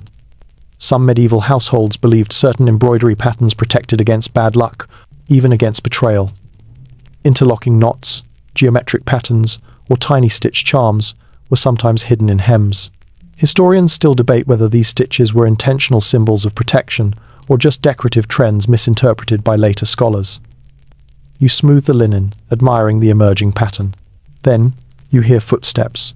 Not hurried, not heavy. Gentle, thoughtful steps. A young noblewoman appears, a daughter of the household. She pauses at your table, curiosity lighting her eyes. "That's beautiful," she says softly. You bow your head. "Thank you, my lady." She sits across from you without ceremony, hands folded in her lap. "I used to sew here," she says, "before everything grew. Busier." She watches you work for a moment. Then, in a quiet voice, "Do you think the negotiations will be peaceful?" You nearly drop the needle. Nobles rarely ask servants questions that require honest answers. You choose the safest response. "I hope so, my lady." She nods gently, almost gratefully. "So do I." Before either of you can say more, the steward's voice echoes from the end of the gallery. "You," he calls. "When you finish that cloth, the Lord requires wood brought to the negotiation chamber. And fresh candles." "Of course he does." You suppress a sigh, carefully fold the linen you've completed, and prepare the next. Your day stretches onward. Your tasks grow larger, and the negotiations have not even begun. You finish the final careful stitch, tie the thread neatly, and fold the embroidered linen with the precision of someone who knows nobles can detect even spiritual misalignment in cloth. Your hands ache in that steady, pleasant way needlework causes small muscles humming softly, fingertips warm. But the moment of quiet doesn't last. The steward appears in the gallery doorway, like a storm cloud that learned to walk. "Good. Bring the linens. And fetch firewood. And candles. The Lord wants the negotiation chamber prepared before sundown." Your soul sighs. Your face remains neutral. Your body stands up because it no longer recognizes the concept of rest. You gather the linens and follow him down the main staircase toward a part of the castle you rarely visit. The negotiation chamber sits near the Lord's private quarters, close enough for privacy, far enough for strategy. The walls here are thick. The light is dim. The silence feels intentional. You push open the heavy oak door and step inside. The chamber is modest in size, but rich in authority. A long table made of dark, polished wood stands in the center, surrounded by high-backed chairs that have never once considered being comfortable. Thick curtains hang at either end of the room, dyed a deep wine red. The hearth sits empty, cold, waiting. Scrolls lie scattered across the table, maps, letters, reports sealed with wax, diagrams you don't dare examine too closely. A single quill stands upright in an ink jar like it's keeping watch. You set the linens down on the table's corner and take a moment to absorb the room. This space holds decisions. This space holds arguments. This space will soon hold powerful people who expect their temporary lodging and the people who prepare it to be flawless. You begin by tending to the hearth. You kneel, set the kindling, add logs, and strike the flint. Sparks catch. Flames curl upward like small golden hands reaching for warmth. The fire grows, crackling, gently, filling the room with light and the scent of burning oak. Here's your major historical fact. Negotiation chambers in medieval castles weren't always grand halls. More often, they were smaller, private rooms meant to host discussions away from public ears. Privacy equaled power. Deals were shaped not at feasts, but in quiet rooms like this, over maps, bread, and heated whispers. Next, you move to the candles. Medieval candles aren't romantic little flames, they're chunky pillars of tallow or beeswax, each heavy enough to double as a blunt weapon if diplomacy fails. You place them along the table, trimming the wicks and lighting them one by one. Their flickering glow dances across the maps like tiny lanterns over unknown lands. Once the room is lit, you unfold the embroidered linens the lady entrusted to you. You smooth one across the end of the table, aligning it precisely. The cloth brightens the room instantly, softens it, even, makes it look like a place where peace might be possible. Or at least where tension can be politely covered by expensive fabric. Your obscure tidbit slips in here. Some medieval negotiators believed that a clean, beautiful table covering increased the chances of peaceful agreements. Symbolism mattered, order and beauty implied fairness. Historians still debate whether this was a genuine belief or simply a convenient excuse to display nice linens. You adjust a corner, tug it straight, and step back. Perfect. Well, perfect enough to pass noble scrutiny with only minor complaints. You're gathering the extra cloths when the Lord enters the chamber. You freeze instinctively, not out of fear, but out of survival reflex. Lords walking into rooms tend to reorder the universe temporarily. He steps to the table and examines your work silently. His expression remains unreadable for several long seconds. Finally, he nods. Good. You nearly collapse in relief. He motions for you to stay. You do. There are rumors, he says, pacing slowly along the table's edge. Talk of disputes, land rights, borders. You stare at a knot in the wooden floor because eye contact with a noble during a monologue is an extreme sport.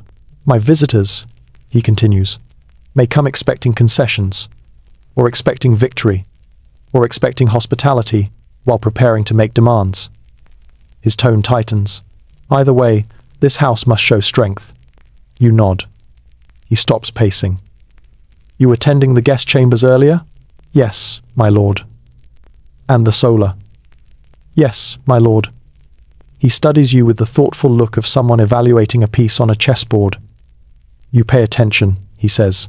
The lady trusts you. Even the steward tolerates you. In noble terms, that last one is equivalent to winning an award for exemplary service. I need eyes and ears among the staff, he says quietly. Discreet ones. If tensions rise, I must know how the household reacts. Fear spreads quickly. Whispers, faster. Your heart does a small flip, not fear. Exactly. But the realization that you're being asked to walk a tightrope strung between politics and survival. I will serve as needed, my lord, you say.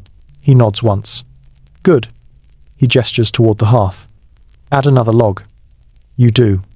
He glances toward the window. The merchants bring news as well. Some useful, some troubling. Ask no questions, but listen. You nod.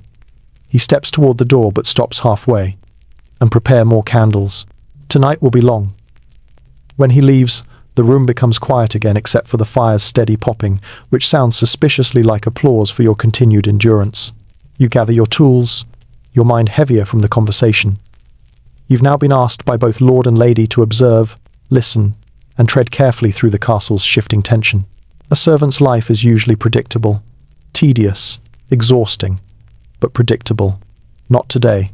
You walk into the corridor, closing the negotiation chamber door behind you, only to find the steward already waiting.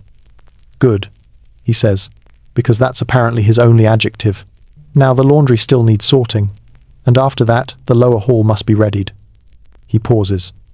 And the merchant wants someone to assist him carrying goods to storage. Of course he does. Your day stretches onward like a tapestry threaded with tasks, tension, and no breaks in sight. You tighten your grip on your cloths, because next you're headed to the laundry room, where steam, soap, and exhaustion await you. You make your way down the dim back stairwell toward the laundry room, one of the castle's least glamorous, least appreciated, and most aggressively humid chambers. The air grows warmer with each step, shifting from neutral stone chill to a thick, steamy heaviness that clings to your skin like a damp wool cloak. When you push open the laundry room door, a wave of heat washes over you, instantly. The room feels alive, bubbling, hissing, steaming like a small domestic volcano, fueled by boiling water, wet linens, and several overworked servants. 2 large cauldrons sit over roaring fires, water sloshing inside as it reaches a rolling boil. Wooden paddles lean against the stone wall. Baskets overflow with tunics, shifts, towels, and sheets that smell faintly of sweat, smoke, and medieval ambition. A laundress looks up as you enter, face flushed from the heat, sleeves rolled to her elbows. Good, she says, wiping a bead of sweat from her brow. We need more hands, more work, more everything. You nod and step fully inside, the door closing behind you with a soft thud, sealing you into this steamy realm of perpetual effort. A pile of damp linens sits beside one of the cauldrons. You kneel and begin sorting light cloths in one basket, heavy wool in another, delicate items, which in medieval terms means not too stained, in a third. Linens cling to your fingers, cool and slippery, smelling faintly of lye soap and river water. The laundress hands you a paddle. Stir, she says simply. You take it and plunge it into the simmering cauldron, the water swirling with shirts and undergarments that have seen far too much life. Steam rises into your face, fogging your vision, dampening your hair, and giving your skin a glow that feels less like radiance and more like boiled exhaustion. Here's your major historical fact for this section. Medieval laundry was a full-day affair involving boiling water, harsh soaps made from animal fat and ash, and enormous physical effort. Washing clothes was labor-intensive, and often required multiple servants working in shifts, especially in a large household. You move the paddle in slow, deliberate circles, watching the water churn. Small bubbles form at the surface, popping softly, like polite little reminders that you're cooking the clothes, not yourself. Across the room, another servant lifts a steaming shirt from the second cauldron and drops it onto the rinsing bench. The shirt lands with a wet slap that perfectly captures the sound of medieval drudgery. You help rinse, squeezing water from fabric until your hands ache and your wrists mutter quiet protests. Steam curls around your face, moving in soft, ghost-like spirals. For a strange moment, everything feels quiet, just heat, water, breath, and motion. Repetitive, mesmerizing, tiring in a comforting, mindless way, until the laundress breaks the calm. You hear the commotion earlier? She asks, wringing out a tunic with the skill of a woman who's probably stronger than half the castle guards. A rider came, you say. She nods with wide eyes. I know. And now everyone's pacing around like ants in a kettle. The merchants say more travelers are coming too. More visitors, more laundry, more chaos. Do you know why? She asks. You shake your head in your safest, most non-committal way. Just preparations, she snorts. Preparations, he says. When nobles say preparations, it means we suffer. This is true. Another servant enters carrying a pile of children's clothing. Tiny tunics, small shifts, socks so muddy they could be mistaken for experimental pottery. You add them to the rinsing bench and begin working through the pile methodically. Your obscure tidbit for this section emerges here. In some medieval households, laundry workers used urine. Yes, actual urine, as a natural source of ammonia to whiten linens. Historians still debate how widespread this practice truly was, though enough references exist to suggest it was not uncommon. Thankfully, your castle seems to have chosen the lye soap route today. As you rinse and wring, sweat drips down your temple. The laundress fans herself with a cloth. Another servant pushes open the tiny window, letting in a sliver of fresh air.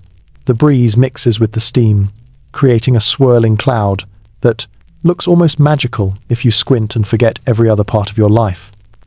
When the rinsing is done, you help carry the dripping linens to the drying courtyard, a small enclosed square with lines strung between posts. Sunlight pours in here, warm and bright. The fresh air is a blessing after the sauna laundry room. You hang the linens in long, fluttering rows. Sheets ripple like sails. Tunics sway. The children's garments flap energetically, as though they have more enthusiasm than you do. A small group of servants chatter nearby as they hang their own loads. Do you think the visitors will be nobles? Or soldiers? Or tax collectors? Saints preserve us, don't say that. Their laughter breaks the tension for a moment. You return inside to help with the next batch. The laundress hands you another armful of damp fabric. You're doing well today, she says. It's as close to praise as anyone gets in the laundry room. You're fast. And careful. Not everyone can keep up. You smile faintly. Praise from the laundress is indeed an honor. She is the quiet backbone of the laundry cycle, the queen of boiling water and stained tunics, and a woman who once threatened a guard with a paddle when he tracked mud through the drying yard. You return to stirring the cauldron, your arms moving in a tired but steady rhythm. As you work, You think of the negotiation chamber, the lord's expectations, the lady's quiet request for your eyes and ears, the noble daughter's worried question, the merchant caravan, the horn signal, the stranger arriving with news. The day feels like a tapestry tightening thread by thread. You finish the last load, rinse your hands in cool water, and wipe your face with your sleeve. The laundress nods toward the door. You can go. I'll finish the rest. You bow your thanks and step back into the corridor, feeling about 20% lighter from the steam and 80% heavier from the farth, accumulated exhaustion. The corridor is cooler, quieter. You breathe deeply, letting your lungs clear the damp air. The stone beneath your feet feels grounding again, but your peace lasts only 4 steps. The steward appears out of nowhere naturally. There you are, he says. The merchant requires help moving goods to the storage cellar. Immediately. Of course he does. You straighten your tunic, say nothing, and follow, because next you'll be carrying crates into the castle's darkest, deepest place. The cellar, where dust, barrels, and mysterious smells rule the kingdom. The path to the cellar takes you down yet another stairway, narrow, twisting, and poorly lit. You clutch the iron railing as you descend, your footsteps echoing in slow, hollow taps. The air grows cooler with each step, shifting from the warm humidity of the laundry room to a crisp, almost damp chill that settles into your sleeves. When you reach the bottom, a heavy wooden door stands slightly, ajar. The faint smell of earth, old wood, dried herbs, and something that might be onions, or possibly despair, seeps through the opening. This is the castle's belly, the storage cellar where food, tools, and various mysterious goods await their next purpose. You push the door open with your shoulder. Inside, the cellar is dim and sprawling. Rows of shelves run along the walls, stacked with sacks of grain, bundles of dried herbs, pottery jars sealed with wax, wheels of cheese aging like slow, edible moons, and barrels of ale lined up like soldiers awaiting inspection. A few candles flicker in iron sconces, casting orange light across the stone floor. The merchant is already there, sleeves rolled, arguing quietly with his assistant over the order of the goods. When he sees you, his expression brightens with the enthusiasm of someone who has finally spotted a pair of extra arms. "Excellent," he exclaims. "You're exactly what I need. We've crates to move, barrels to sort, and fabrics to store before nightfall. Come, come." You nod without resisting the momentum, a theme for your entire day. He leads you to the base of the stairwell, where several crates sit stacked like squat wooden guardians. A few are marked with symbols, spirals, runes, or trademarks you can't decipher. One crate sports a faded painting of a fish that looks optimistic, if not realistic. The merchant pats the largest crate. This one goes to the south wall, herbs and spices. Carefully, mind you. That crate is worth more than the entire pig pen. You lift it carefully. It feels dense, humming with the promise of expensive contents. You carry it across the room, weaving between barrels, ignoring the faint whisper of your tired muscles complaining about their workload. When you set it down, the merchant calls out, "Good. Now the smaller ones." Gently. Some contain bottles, and some bottles contain liquids that would make your lord cry if spilled. You take a deep breath and return for the smaller crates. These are tricky, not heavy, but fragile. You stack them on the table, he gestures toward, each one making a soft clink as it settles. Here's your major historical fact for this section. Medieval merchants often carried a variety of imported goods: pepper, cinnamon, cloves, silk, glassware, metal tools, many of which were stored in castle cellars upon arrival. Spices were especially precious, often locked away to prevent theft, since their value could rival silver. You open one crate at his request.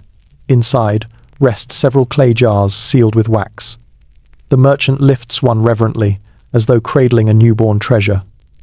"Cinnamon," he whispers, eyes gleaming. "The real thing, from far across the sea." You lean in to smell it, warm, sweet, sharp.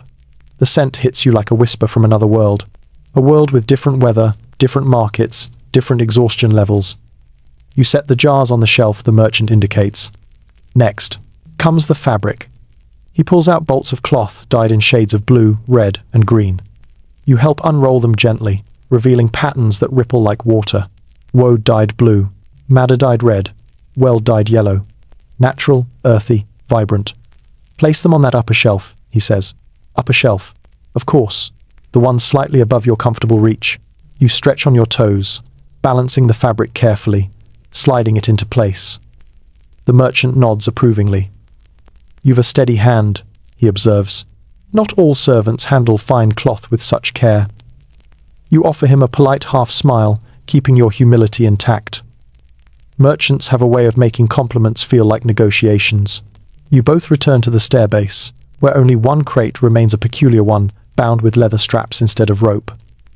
The wood appears slightly older. A faint symbol is carved into the lid, a crescent moon intertwined with a flower. What's this one? You ask before you can stop yourself. The merchant hesitates. Oh, just curiosities, he says a little too casually. Odd items from distant places. Nothing of concern. Which is exactly the phrasing people use when the box probably is of concern. You lift it carefully. It's lighter than expected. When you set it on the storeroom table, the merchant opens it just a crack, checking the contents quickly before closing it again. You catch only a glimpse, parchment bundles tied with dark ribbon. A small carved figure, several sealed vials of something dark, and a folded scrap of cloth embroidered with a peculiar spiral. You pretend you didn't see anything. He pretends you didn't see anything. I'll handle this one personally, he says lightly. You nod and step back. Your obscure tidbit for this section enters here. Traveling merchants sometimes dealt in small, unusual curios, charms, strange dyes, herbal mixtures, carved tokens believed to bring luck. Historians still debate whether these were genuine cultural artifacts or simply trinkets sold to curious nobles as exotic souvenirs. You lift 2 small barrels next ale meant for the upcoming guests and roll them to their designated corner. The barrels thud gently as they settle into place. The merchant claps his hands together. Well done. Everything's stored. Everything's safe. You've been more helpful than half my assistants. His assistant, standing nearby, gives you a subtle glare. Before you can enjoy a second of calm, the cellar door swings open. A guard stands there. Not the steward this time, someone else. You, the guard says, pointing at you. The Lord wants you. Now. You blink. Twice. I'm in the middle of... You begin. The Lord, the guard repeats, wants you. The merchant pats your shoulder. Go on, he says cheerfully. Your noble master calls. As you follow the guard up the stairs, you wonder why again you've been summoned. You half expect bad news, or more tasks, or both. Probably both. But when you step into the upper corridor, the guard leads you not to the great hall, but toward the outer wall, where the wind whistles faintly, and where something new appears to be unfolding. Something the guard calls, under his breath, strangers, strangers, not guests, not merchants, not messengers, strangers. And the sun is already lowering toward the hills. The guard leads you through the courtyard at a brisk pace, his hand resting on the hilt of his sword, not drawn, but ready. That alone makes your stomach tighten. Guards don't hover over their weapons unless something feels uncertain. The late afternoon sun stretches long shadows across the flagstones, turning the courtyard into a mosaic of light and cool stone. You pass the drying linens fluttering like small white flags of surrender. The merchants notice the movement too.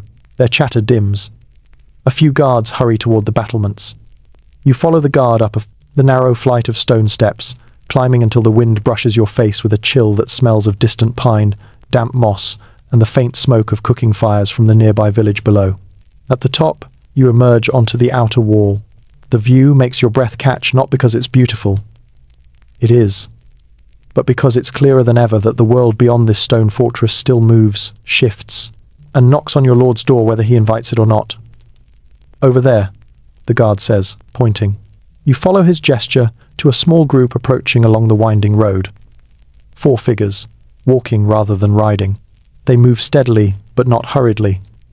And from this distance, they appear as dark silhouettes against the pale golden slope of the landscape. Their clothes look rough, travel-worn, not noble, not mercantile, not armored, just strangers. The guard beside you mutters, "Don't like the look of it." You glance at him. Who are they? Don't know. Yet, he says, but folk shouldn't walk right up to a gate without sending word ahead, which is extremely fair. Medieval etiquette around unexpected arrivals usually falls into one of three categories. You're a messenger, you're in trouble, or you're planning to start trouble. The strangers draw nearer. You can make out details now. 2 men, 2 women. One carries a travel sack slung across her back. Another walks with a staff. All 4 look tired, dust-covered, and wary. A captain shouts from elsewhere on the wall. Hold positions. Eyes sharp. You're not sure why you're here yet. Surely they don't need your cleaning experience in a potential security situation, but you stay quiet. Servants are often summoned not for task-specific skills, but because nobles enjoy having extra eyes, hands, and bodies nearby, just in case. The strangers stop roughly 20 paces from the gate. The captain leans forward over the battlements. State your purpose. One of the men steps forward. His cloak is patched in several places. His hair is wind-tangled. When he speaks, his voice is steady, but carries exhaustion beneath it. We seek shelter and parley with the lord of this castle, he calls. We bring news. The captain frowns. What kind of news? The man hesitates, exchanging glances with his companions, then says something that makes your pulse skip. News connected to the message delivered earlier today. A ripple moves along the guards. Your eyebrows lift. The captain stiffens. The rider's message had caused tension. Rumors. Preparation. And now, strangers claiming connection to it? This is the kind of thing that makes nobles nervous. And when nobles become nervous, servants become exhausted. The captain calls down again. Who sent you? This time, it's the younger woman who steps forward. She carries herself with quiet confidence, though her posture hints at days of travel. A border warden, she says. We were instructed to follow after the rider. To help confirm details. The captain motions to a guard near the gate. Fetch the steward. And the lord. You feel something shift, almost like the air thickens around you. A small knot of unease tightens in your belly. While waiting, you observe the strangers more closely. They look neither threatening nor helpless, just wary, like people who have walked many miles carrying something heavier than luggage. The guard beside you murmurs, strangers tied to urgent news. Never a good sign. You want to agree but keep quiet. After a few minutes, the steward arrives, his robe slightly askew from haste. He climbs onto the wall with the grace of a man who does not enjoy climbing anything. Seconds later, the lord himself appears, cloak rippling in the wind, expression sharp. What is this? He demands. The captain points to the 4 figures below. Strangers, my lord. Claiming connection to the message delivered. Today, the lord steps forward. State your business. The man with the patched cloak raises his voice. We come from the borderlands. We witnessed activity near the disputed fields. Conflicts. Disagreements. Lord Halwick's men have encroached again. The name falls heavy. You're no noble, no knight, no diplomat. But even you know the neighbouring Lord Halwick is a thorn among thorns. Ambitious, proud, and fond of pushing borders like a man poking a bear. The woman adds, we travelled quickly. We bring statements, maps, and testimony. The messenger rode ahead, but she urged us to follow. The Lord's jaw tightens. He exchanges a brief look with the steward, a look heavy with unsaid meaning. He calls down, you will enter, but you will be watched, and any deceit will be treated as treachery. The strangers bow their heads in acknowledgement. The gate opens with a rumble, chains clinking, wood groaning, hinges complaining like they weren't warned about. Overtime. As the strangers step inside, escorted by guards, the Lord finally turns to you. You, he says, go to the great hall. Prepare the space. More guests to receive. You blink. Yes, my lord. He studies you for a moment. Avoid speaking unnecessarily. Listen. You bow, heart thumping. Yes, my lord. As you turn to go, the guard beside you mutters under his breath. Poor soul. You're headed straight into the storm. You descend the stairs, your steps echoing hollowly. Strangers have arrived. Negotiations loom. Tensions thicken. And you, exhausted, dutiful, and increasingly entangled, must prepare the great hall once again. Because next, you'll be setting the stage for whatever truth, trouble, or turmoil these strangers carry. You descend from the outer wall, with the heaviness of someone who knows their day is only about halfway finished, no matter what hour the sun claims it is. The shadows stretch longer as you cross the courtyard, and the distant murmurs of the guards escorting the strangers drift behind you like trailing threads of a story you'll eventually be tangled in. Your feet carry you toward the great hall, your mind already listing tasks you haven't even been assigned yet. When the Lord says prepare the hall, he never means one thing. He means everything. The great hall door stands ajar. Warm air and the faint scent of wood smoke waft toward you as you step inside. The room looks clean because you cleaned it earlier, but now it needs to look presentable in the diplomatic sense, not merely the hygienic one. Time to begin. You start with the torches. Though daylight still filters through the high windows, the hall must be lit well for evening meetings. You move along the walls, checking each torch sconce. Some torches burn low, others have guttered entirely, leaving behind thick drips of wax like sad little stalactites. You trim wicks, relight flames, and adjust each torch so the room glows evenly. Here's your major historical fact. Lighting was a crucial part of medieval diplomacy. Nobles believed a well-lit hall signaled wealth, stability, and preparedness. Too dim, and you looked weak. Too bright, and you looked wasteful. Balance was everything. Next, you approach the tables. They're already arranged from earlier preparations, but now you must ensure each bench is aligned, each cup polished, each wooden trencher free of crumbs. You dust the table's surface with a clean cloth, moving with gentle precision. You retrieve fresh cups from the sideboard, pewter ones with slightly warped rims that somehow still represent luxury. You set them evenly across the table, adjusting their placement as though guests will judge the household's political reliability based on cup symmetry. A distant rumble echoes behind you. You glance toward the hall entrance. 2 guards escort the strangers inside, not into the hall itself, but toward the smaller receiving room near the front. The captain follows closely, hand on his sword. The strangers walk quietly, humbled by fatigue or caution, or both. You look away quickly. Servants watch without staring, listen without eavesdropping, observe without seeming to care. It's a skill that keeps you alive.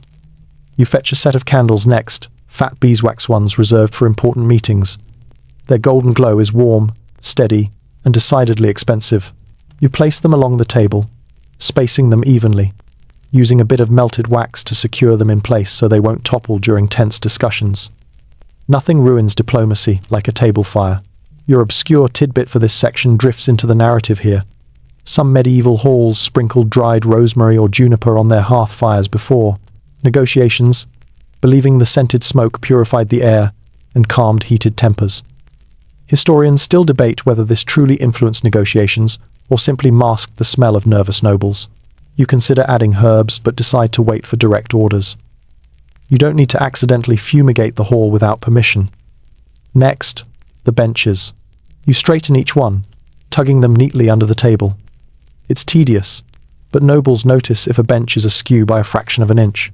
Medieval politics, at its core, is a performance of perfect order. As you finish, the steward appears in the doorway like a warning bell wrapped in fabric. "Good," he says, scanning the hall. "The Lord wants refreshments brought for the meeting. Ale, bread, and whatever cheese is fit to be placed in front of company." You nod. "Then," he adds, "prepare a small table at the far end for the documents. The strangers carry maps and accounts. They must be laid out properly." Of course, they must. You hurry toward the kitchens, where the warmth and noise hit you like a wave. Cooks bustle about preparing the evening meal. Pottage boils in a large cauldron. Bread cools on the table. Pots clang. A frustrated cook shouts at a scullion for dropping onions. You approach the head cook. "Refreshments for the great hall," you say, "for the lord and guests." She doesn't look up from the dough she's pounding. "Take 2 loaves," she grunts, "and fetch the good cheese. The one we're pretending isn't nearly gone." You collect the items with careful hands. 2 round loaves, still warm. A wedge of hard, sharp cheese. A small dish of salted herbs. A pitcher of ale. And a second pitcher, just in case noble thirst becomes dramatic. You carry them back to the hall, balancing the trays like a practiced performer. You arrange everything neatly on a side table. Bread sliced, cheese cut into tidy wedges, ale ready to pour. The hall feels different, now alive with expectation.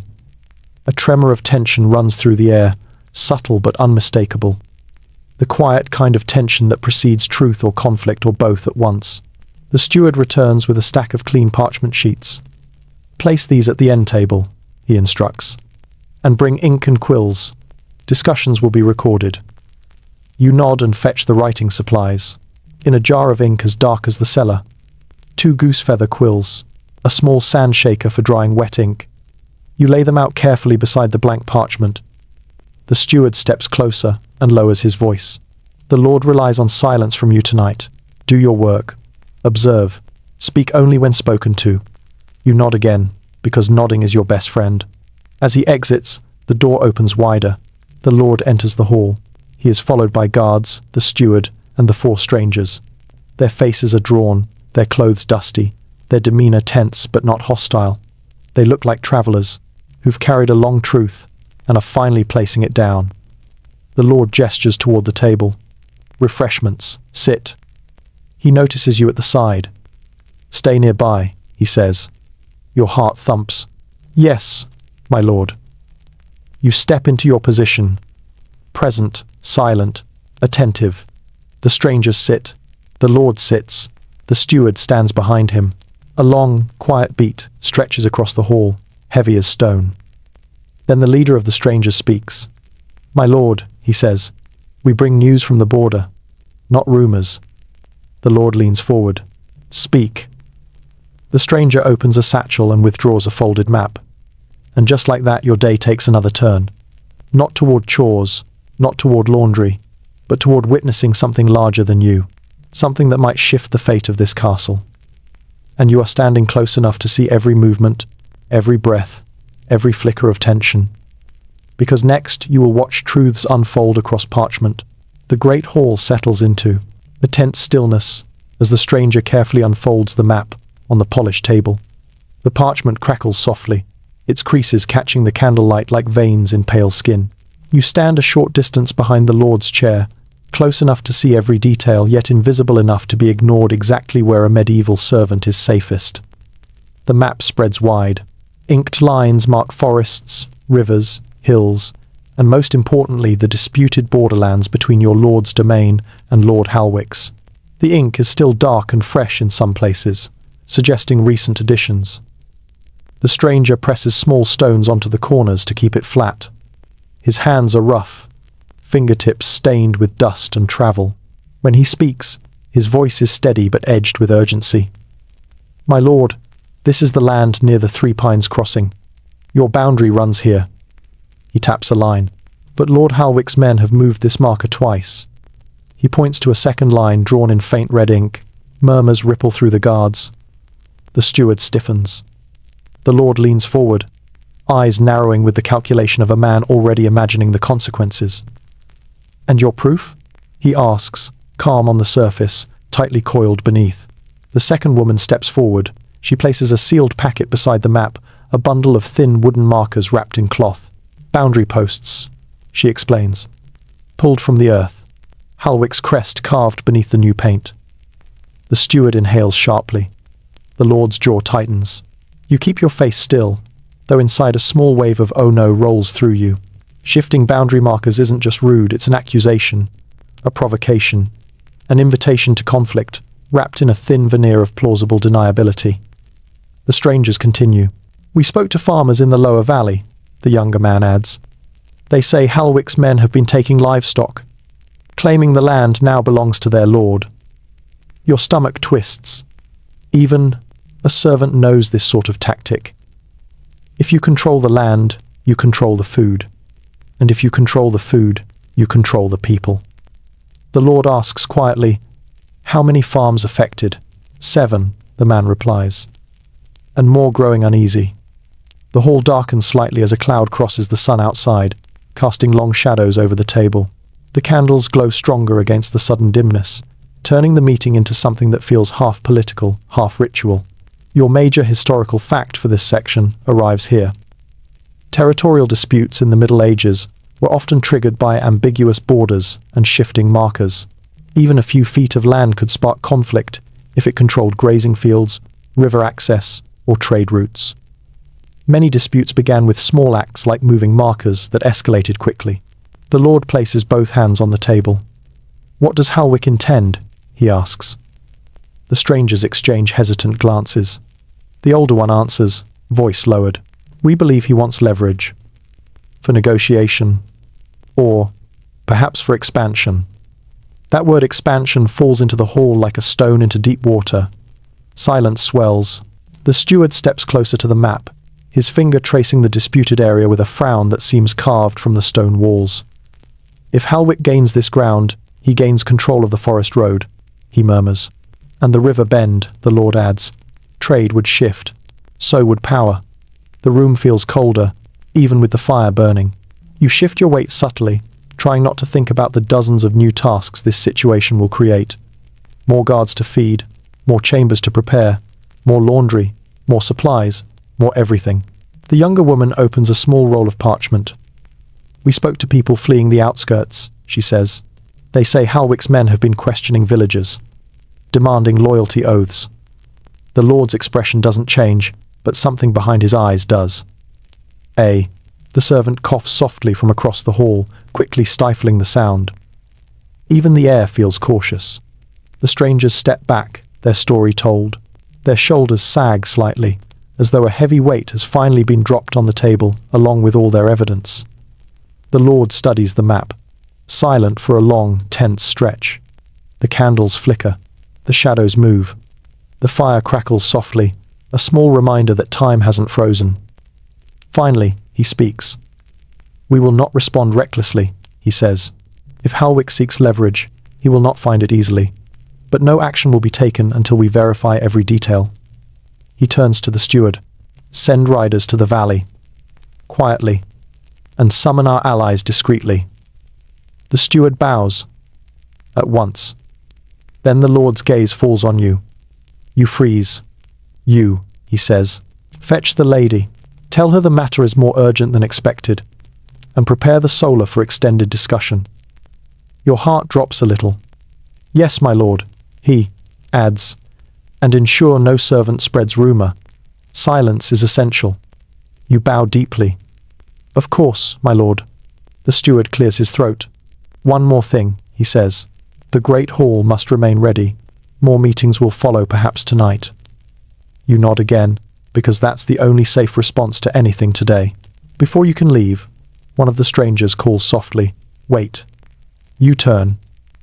The younger woman offers a tired, apologetic smile. "We're sorry to bring such news, truly."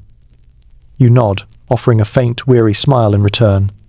"News arrives, whether we want it or not." She seems surprised by your reply, then nods gratefully. You slip out of the great hall, closing the heavy door behind you. The corridor feels colder than before. The torches hiss softly. Your footsteps echo.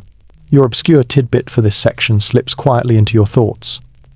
In some medieval courts, servants were relied upon as unofficial observers, silent witnesses who noticed everything, yet were expected to repeat nothing.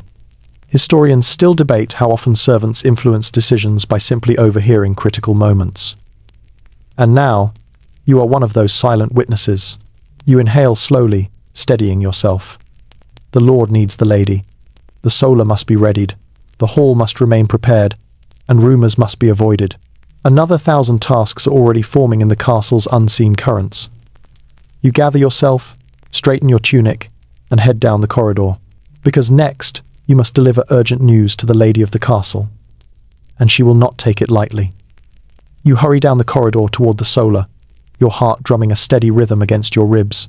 The castle feels different now, quieter, heavier, as if the very stones are listening. Shadows lengthen along the walls, stretched thin by the lowering sun. Somewhere nearby, a door closes softly. Footsteps echo briefly, and voices murmur behind shutters. A sense of expectation, of waiting, settles like dust in the air. When you reach the solar door, you pause to catch your breath and smooth your tunic. Delivering news to the lady is a delicate act. Even your posture must show the right blend of respect, stability, and urgency. You knock gently. "Enter." Her voice calls calm, composed, but edged with curiosity. You push the door open. The solar is warm and softly lit, the fire glowing in the hearth, casting orange patterns across the rugs you straightened earlier. The lady sits near the window with a small sewing box on her lap, working steadily on a piece of embroidery in a shade of gold. Her movements are precise, practiced, peaceful. For a heartbeat, you hesitate to disturb that peace, but duty waits for no embroidery. She looks up. You bow deeply. My lady, the Lord requests your presence. The matter of the strangers is more urgent than expected. Her expression freezes for only a second, but it's enough. Her eyes sharpen with understanding. What news? She asks, already rising from her seat. You keep your tone carefully respectful. The strangers carry detailed reports. Boundary disputes. Encroachments. The Lord believes the matter may escalate. She sets her embroidery aside. Halwick, she murmurs, almost to herself. I feared this. She crosses the room with controlled grace, her cloak rustling softly as she passes. She pauses only long enough to retrieve a small, carved wooden box, the same one you tidied earlier, and tucks it under her arm. You don't know what's inside, but you know it's important. Prepare the solar for a long meeting, she says. We may be here for hours. You nod. Yes, my lady. But before you move to the hearth or the cushions or the shelves, she looks at you again, this time with a seriousness that feels almost personal. Tell me, she says quietly. How did the hall feel? The question surprises you. Nobles seldom ask servants about feelings, only facts. But she watches you closely, expecting an answer. You choose your words with care. Tense, my lady. Focused. The Lord was calm, but the room felt heavier as the map unfolded. The lady nods slowly, processing. And the strangers? Tired, you say, but earnest. They did not seem hostile. Her shoulders relax slightly. Good. That matters. Then she straightens, her composure returning fully. I will go to the great hall now. Make the solar ready. She leaves you with a swirl of cloak and determination. The door closes softly behind her. You exhale. Time to transform this quiet room into a war council chamber. You begin by stoking the fire, adding 2 logs, and gently coaxing the flame into a steady brightness. Sparks jump, the warmth spreads, and the hearth glows with renewed life. You pull the chairs closer to the table, aligning them carefully. Then you remove the sewing basket, folding the lady's cloth neatly and placing it in a corner where it will not be disturbed. Next, you fetch the small writing table from the corner, dragging it closer to the window. You place parchment, quills, and ink jars on its surface, tools for planning, arguing, recording decisions that might shape the future of these lands. Here's your major historical fact for this section. Noble women, especially those in charge of estates, often played crucial roles in negotiations, land management, and diplomacy. While knights fought and lords debated, ladies often kept households functional, finances stable, and alliances intact. Their influence was subtle but unmistakable. You move to the shelves next, dusting them lightly, adjusting any items out of alignment. The room shouldn't just function well, it needs to look controlled, ordered, dignified. These things matter deeply to nobles trying to send a message of stability. Your obscure tidbit settles into your thoughts. Some noble women kept small boxes of herbs, stones, symbols believed to promote calm speeches or wise counsel. Historians still debate whether these were true beliefs or simply comforting rituals before high-stakes discussions. You straighten the boxes on the shelves, lavender sachets, carved wooden tokens, small bundles of sage and wonder, which are meant for fragrance and which for courage. You bring in a jug of fresh water and a set of cups, placing them beside the writing table. Negotiations dry the throat faster than any chore. You take a step back, examining the room. It looks tidy, warm, ready. But as you prepare to leave, the door opens again. You freeze halfway through a breath. It's the Lord. He steps inside with the calm, heavy presence of someone who has worn authority for so long, it fits him like well-worn armor. He closes the door behind him and studies the solar, nodding once. Well done. You bow your head. He doesn't leave. Instead, he moves to the fire, staring into the flames as though reading something, written in the shifting shapes. When the lady arrives, he says, We must speak privately. The matter grows more complicated. You remain silent, respectful. He continues, as though thinking aloud. Halwick is moving faster than expected. If he gains the valley, he gains the timber roots and the watchtowers. You swallow. Even your servant's understanding of politics recognizes the danger of that. The Lord's voice drops lower. We may need soldiers, supplies, allies. And then, unexpectedly, he turns to you. Have you heard anything among the servants? Your heart jumps. No, my lord, only worry. Whispers, but nothing more. He nods. If fear grows, tell me. Not all battles are fought on maps. You bow again. He leaves the solar just as quietly as he entered. The door closes behind him. You stand alone in the warm, quiet room. For several long breaths, the castle seems to hold its breath with you. Then, footsteps in the corridor. Voices. Approaching. The lady. The steward. Possibly others. The negotiation will soon move here. And you, servant, observer, unwilling, confidant, must prepare for whatever comes next. Because next, you'll witness the beginning of a strategy meeting you never meant to be part of. The footsteps draw nearer, echoing steadily along the stone corridor. You stand in the solar, hands folded, posture straight, heart ticking with a quiet urgency. The fire crackles softly behind you. The candles you lit earlier now glow steady and warm, casting gentle halos of light across the table. The door opens. The lady enters first, her expression calm but sharpened with purpose. Behind her comes the steward, parchment in hand. Then the guard captain, his boots thudding softly against the rush-covered floor. Two more trusted retainers follow, both men known for their steady temperaments and their ability to keep a secret longer than most nobles can keep a promise. The lord enters last. He closes the door himself, an action that makes every person in the room straighten, even the steward. You bow deeply. My lady, my lord. Stay, the lord says. Just keep to the side. You step back, placing yourself by the hearth, the servant's traditional position during high-level discussions. Present, but unobtrusive. A witness made of silence. The lady moves to the head of the table. We must act quickly, she says. Tell us everything the strangers brought. The steward unrolls the map taken from the strangers, spreading it across the table's polished surface. The flickering firelight dances over the inked ridges, forests, streams, hills, and the disputed border. He explains Halwick's alleged boundary shifts, the pulled markers, the livestock accusations, the forced loyalty oaths. As he speaks, the guard captain's jaw tightens. The lady's expression grows increasingly grave. The lord listens with the intensity of a hunter watching a deer trail. When the steward finishes, a heavy silence settles.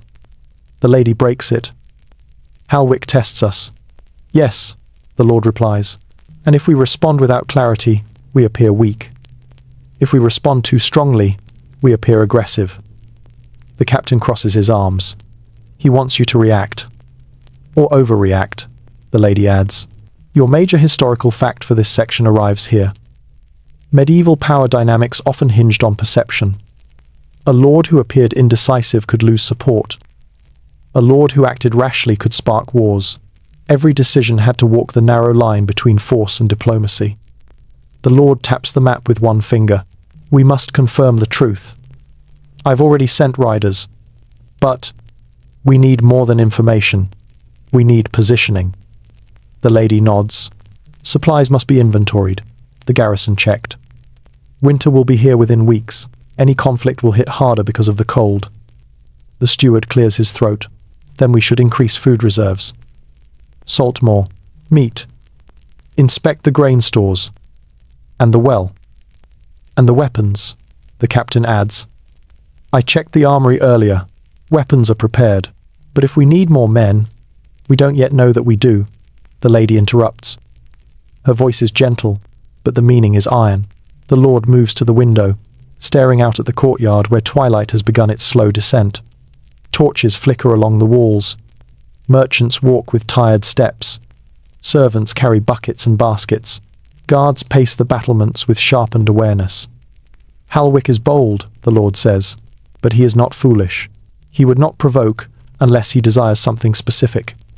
The lady steps beside him, and he desires control, influence, a chance to pressure you into concessions.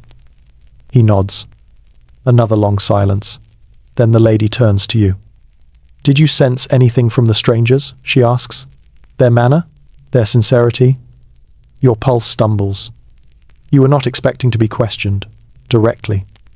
But her expression is gentle, not interrogative, not doubtful, simply seeking clarity from someone who stood closer to the strangers than any noble in this room. You keep your voice steady. "My lady." They seemed weary, but forthright.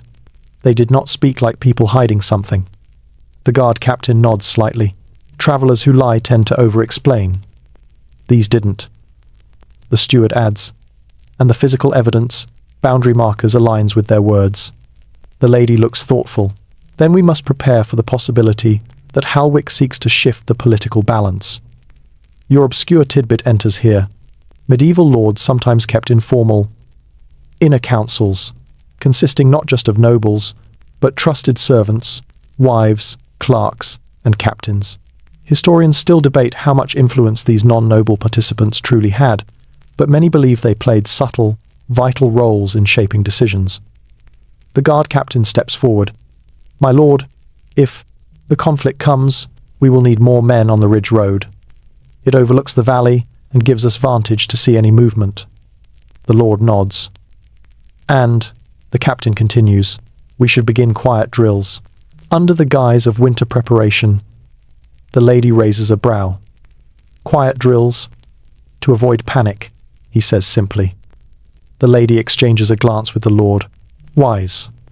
The steward begins scribbling notes on parchment, supplies to count, food to stockpile, messengers to send, servants to reassign. Suddenly, the lady's attention shifts back to you. You've been near the staff all day. Your heart jumps. "My lady?" "Fear will spread quickly," she says gently. "If rumors take hold, the household will falter. I need someone who can sense the mood." You blink. The room goes quietly still. "You've been attentive," the lady continues. "Careful, steady. You listen. That is more valuable than most realize." The lord adds, "And you speak plainly when asked." You bow your head, feeling heat rise to your cheeks. "Watch for whispers," the lady says. "Let me know if panic grows. Truth cannot surface in a house clouded by fear."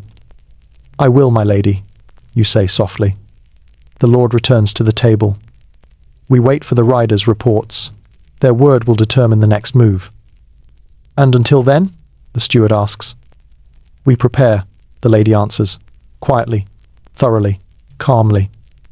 Your tasks, already endless now, include monitoring the emotional temperature of a castle on the edge of tension. Wonderful. The meeting winds down. Notes are collected, plans half-formed. The air in the room remains thick with worry, strategy, and responsibility. As the council disperses, the lady approaches you with a faint, warm smile. "You've done well today," she says quietly. The praise feels like sunlight after hours of rain. But before you can savor it, a distant horn echoes from the walls. Not urgent, not alarming, but calling attention. The lord's head lifts. The captain turns sharply. The lady's expression tightens. "That," she says, "will be the first of our visitors." You bow swiftly and step toward the door, because next, you must help usher in nobles from neighboring lands. Hungry, tired, opinionated nobles. And the castle must greet them flawlessly. The horn's low, rolling call vibrates through the stone corridor as you hurry toward the courtyard. Outside, the last colors of daylight bleed into the horizon, soft gold fading into bruised purple. Torches along the walls flicker to life one by one, lighting the castle like a great sleeping creature waking nervously. You slip through the side door and step into the cool evening air. The courtyard hums with motion. Guards hurry to the gate. Servants cluster near the well, whispering. Merchants quickly hide their more valuable goods, sensing the shift in atmosphere.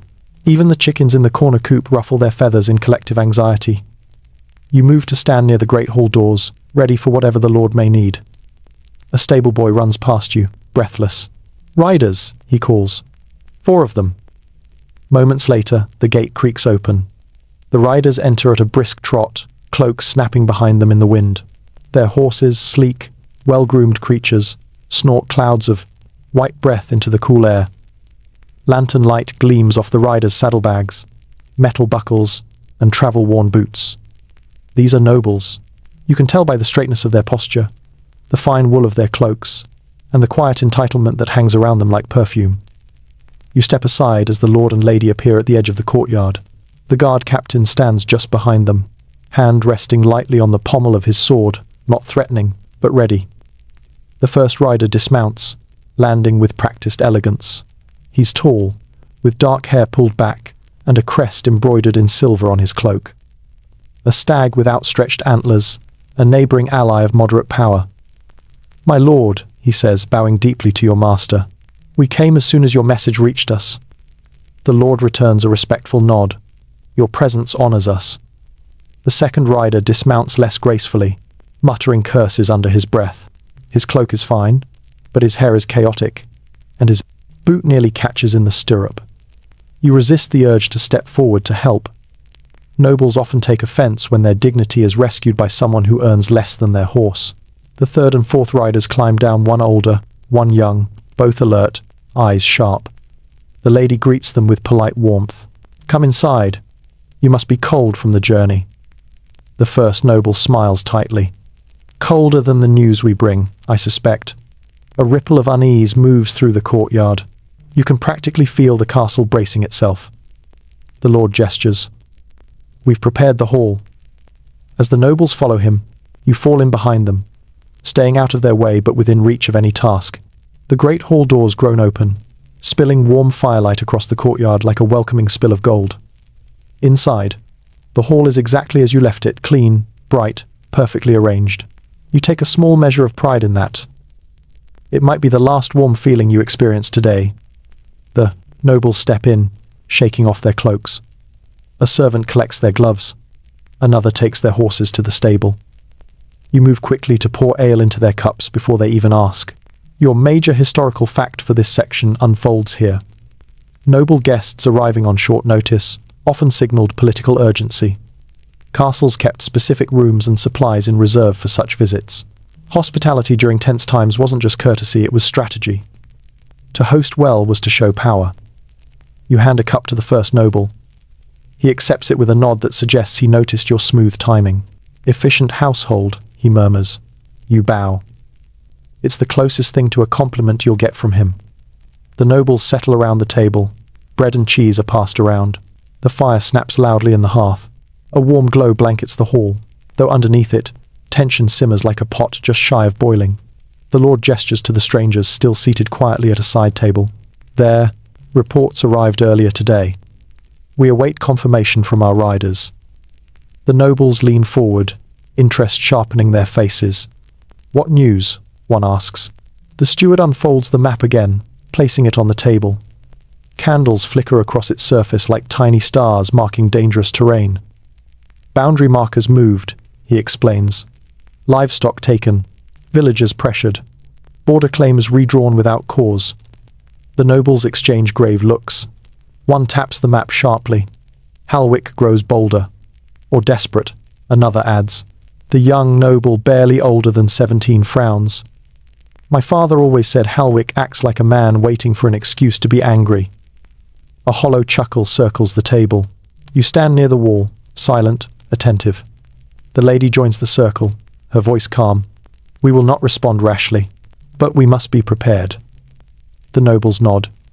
You can tell which ones are afraid, which ones are angry, which ones are calculating. You've served long enough to read nobles by their shoulders alone. The lord raises a hand. "For now, you will rest. We meet at first light. The solar will serve as tomorrow's council chamber." The nobles rise. You step forward instantly, ready to guide them or carry their things or fetch whatever their version of comfort demands. The lady approaches you quietly. "Prepare their chambers," she says. "The best ones." "Of course, the best ones. The ones you cleaned earlier." "Yes, my lady." "And after," she adds, "bring warm wine to the solar." "Warm wine." "Of course." You bow and turn to go. But the first noble stops you with a gentle gesture. "You there," he says, You stiffen slightly. Yes, my lord? He studies you a moment, not unkindly, just measuring. Your hall is well kept, your household orderly. Not all castles under strain maintain such care. You bow again, not trusting your voice. The noble gives a faint smile. Hold steady. These are uncertain times. He turns away before you can respond. You exhale slowly. Uncertain times. That is an understatement. As the nobles file toward their rooms, you gather linens and begin preparing their chambers, fluffing mattresses, refreshing rushes, straightening tables, lighting candles, brushing dust from benches that weren't dusty an hour ago. The night deepens. The torches hiss softly. The castle creaks as it cools from daytime heat. Outside, more horns echo distant this time. More riders, more visitors, more news. The castle is filling, and you are running out of hours, because next you must prepare the solar for the nobles' private nighttime meeting, and they will expect perfection. You move through the castle like a single, determined thread weaving through a tapestry tugged, looped, pulled tighter with every task. The nobles head toward their chambers, their boots thumping in controlled, aristocratic rhythms. You, meanwhile, climb the stairs to the solar with a tray in your hands. Warm spiced wine in a pewter pitcher, a stack of cups, and a small dish of dried fruit. The hall below hums with restrained tension. The courtyard bristles with the sound of horses being settled. The torches burn brighter now, as if the castle itself senses the weight of the night. You reach the solar door and knock softly with your knuckle. Enter, comes the lady's voice. You slip inside. The solar has changed again, no longer the quiet domestic retreat it was earlier, nor the space for gentle sewing and thoughtful conversation. The table is cleared entirely now, the map stretched open at its full size, weighted with polished stones. Candles burn in a tight cluster, drawing sharp lines across the inked landscape. The fire pops loudly, as if punctuating every breath. The lady and the steward stand over the map, speaking in low voices. The guard captain paces near the hearth. The lord enters moments after you, closing the door with deliberate finality. You bow, set the tray on the small side table, and begin pouring warm wine into cups. The aroma of mulled spices fills the solar cloves, cinnamon, a whisper of citrus, a calm scent for an evening that is anything but calm. Your major historical fact observes from the doorway. Mulled wine was widely used in medieval courts, especially during tense meetings or cold seasons. It warmed the body, soothed nerves, and more importantly masked the less pleasant flavors of wine that had traveled too far or aged too long. You hand a cup to the lady first. She thanks you with a small nod, one that feels quieter, softer than earlier. The day has weighed on her too. The steward accepts a cup without looking up from the map. The guard captain takes his with a grunt of thanks and immediately drinks half. The lord gestures for you to set the remaining cups on the corner of the table. Stay near, he says, in case we need anything. Which means, do not leave, do not interrupt, do not make a sound, unless asked. You step back to your corner by the wall, the servant's perch, part shadow, part furniture, part witness. The lord begins. We must respond carefully. We need evidence from our own riders before confronting Helwick, but we cannot appear passive. The lady nods. Then we prepare in all directions. Diplomatically, practically, militarily. The steward flips open a piece of parchment. If Halwick plans to challenge the boundaries formally, he may send envoys. We need to be ready for that. Or, the guard captain mutters, he may skip diplomacy entirely. The lady cuts him a sharp glance. Let us not assume the worst. He bows his head, but says nothing further. The lord points to a spot on the map. This valley road, if Halwick controls it, he can block our supply routes. The steward adds, and pressure the villages. Their loyalty will waver if they fear reprisals. The lady leans forward. Then we protect the villages. Quietly. Send trusted men to reassure them. Offer support. The guard captain nods. I can assign patrols. Small ones. Enough to show presence but not provoke. The conversation moves like a careful dance. Each voice stepping into gaps. Each idea placed gently but with purpose. You watch as the solar becomes a chamber of strategy, where each thought weighs as much as a sword. Your obscure tidbit settles here. Medieval households relied heavily on subtle information. Networks, servants, messengers, stable hands, merchants, even washerwomen. Historians still debate how much these informal networks shaped political decisions, but in many cases, they were more accurate than official reports. And you realize uneasily, are now a tiny part of that network. The lady turns suddenly to the steward. What of supplies? Can we manage a prolonged standoff without alarming the household? He consults the parchment. Grain reserves are moderate. Meat stores are acceptable. Salt is low. The captain makes a noise somewhere between a sigh and a grunt. Low? The last shipment spoiled. The steward replies sharply. We've been stretching what remains. The lord rubs his forehead. We cannot enter winter with limited salt. The lady looks at you. When you visit the storerooms tomorrow, observe how quickly the meat is curing. Report any concerns. You bow. Yes, my lady. The guard captain rolls out another map, a smaller one marked with inked guard routes. The candles cast, shifting shadows across the lines. We'll reinforce the ridge path, he says, and double the night watch. Quietly, the lady reminds. He nods. Quietly. The conversation continues in layered threads. Supply lines, troop readiness, loyalty of nearby villages, which allies might arrive, who must be warned discreetly. And through it all, the fire crackles, the candles flicker, and your tray of mulled wine slowly empties. You begin, refilling cups before they grow too low, moving silently, the warm scent of spiced wine following you like a soft veil. The room grows quiet as the nobles review a final detail. The messenger will return soon, the lord says. We must be ready for her report. And, the lady adds, ready for the castle to understand only what it must. There is a soft, almost imperceptible shift of tension. Everyone in the solar understands what she means. Not every truth can travel freely. Some must be contained. The meeting reaches a natural pause. The lord straightens. We stop here for tonight. Emotions rise in darkness. We must rest while we can. The lady gathers the cloth box at her elbow, tucking it gently under her arm. We reconvene at dawn. The steward collects the papers. The captain stretches his sore shoulders. The fire settles into a softer glow. As they prepare to leave, the lord turns to you. See to the fire, he says, and ensure the solar is tidy. We may need it before dawn. You bow. Yes, my lord. They leave one by one, slipping into the corridor like shadows merging with deeper shadows. You remain alone. The solar, now silent, feels almost sacred, like a place where words heavier than swords were drawn tonight. You stoke the fire, gather the empty cups, and smooth the map edges, the nobles left slightly askew. You extinguish 2 candles but leave the main cluster burning. They asked for readiness. After all, when you step into the corridor, the castle is nearly still. Only guards move now, their boots dull against the stone.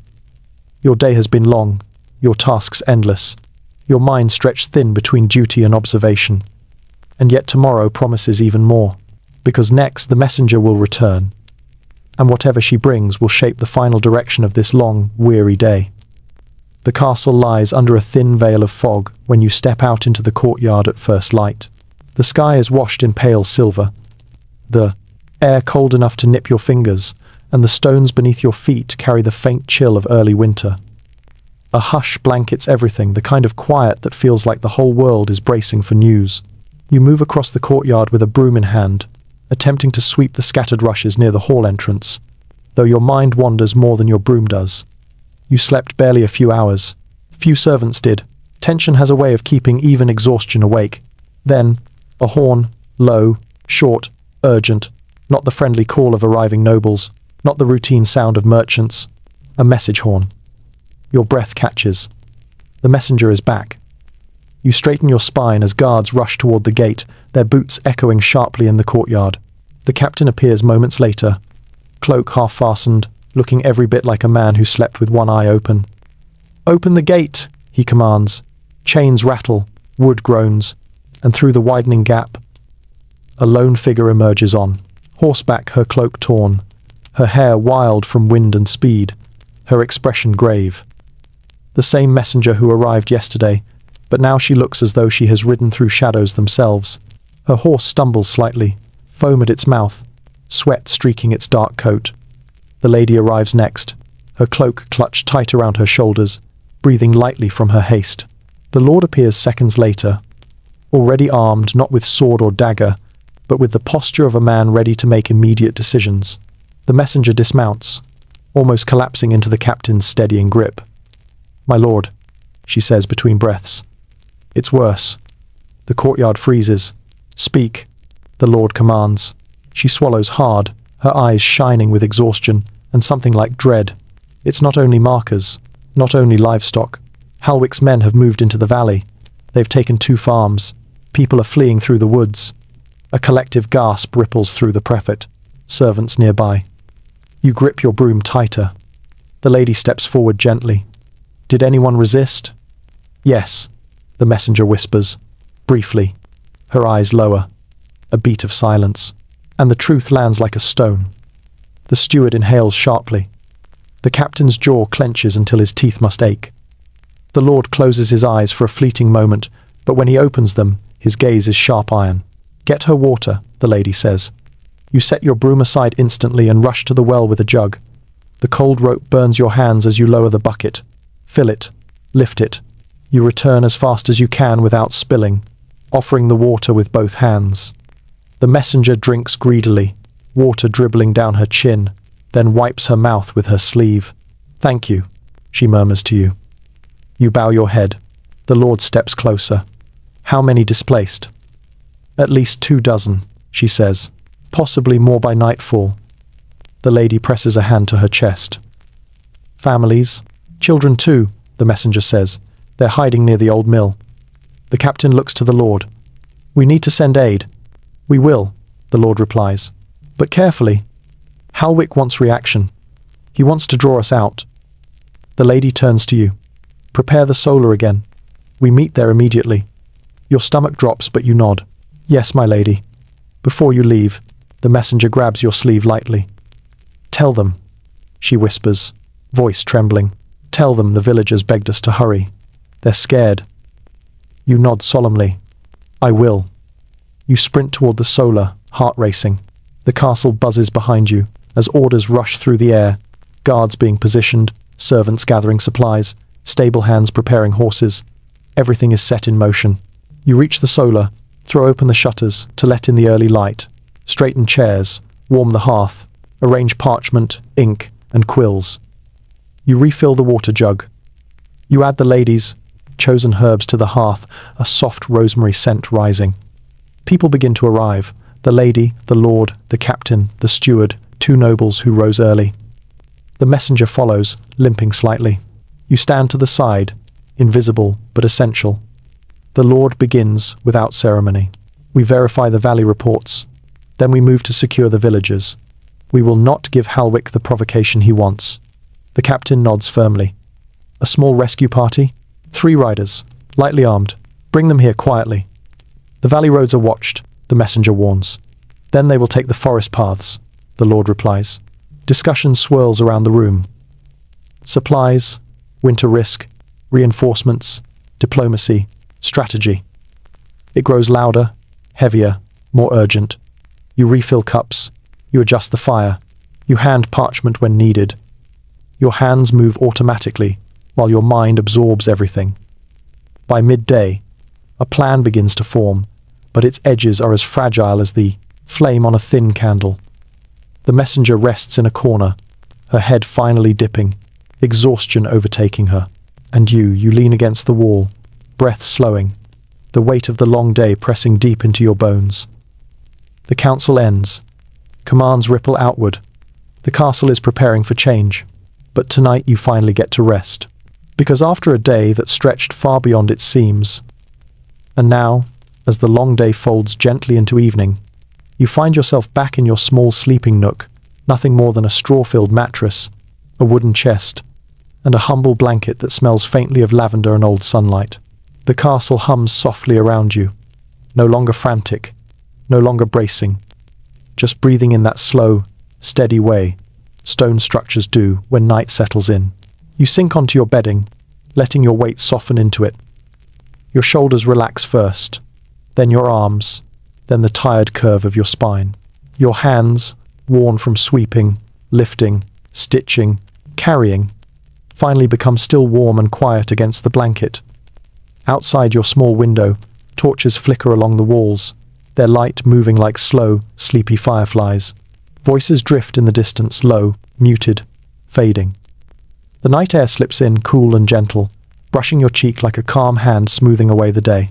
The council's words drift farther and farther from your thoughts, like boats pushed downstream. The tension you carried so tightly loosens, uncoiling like old ropes set down at last.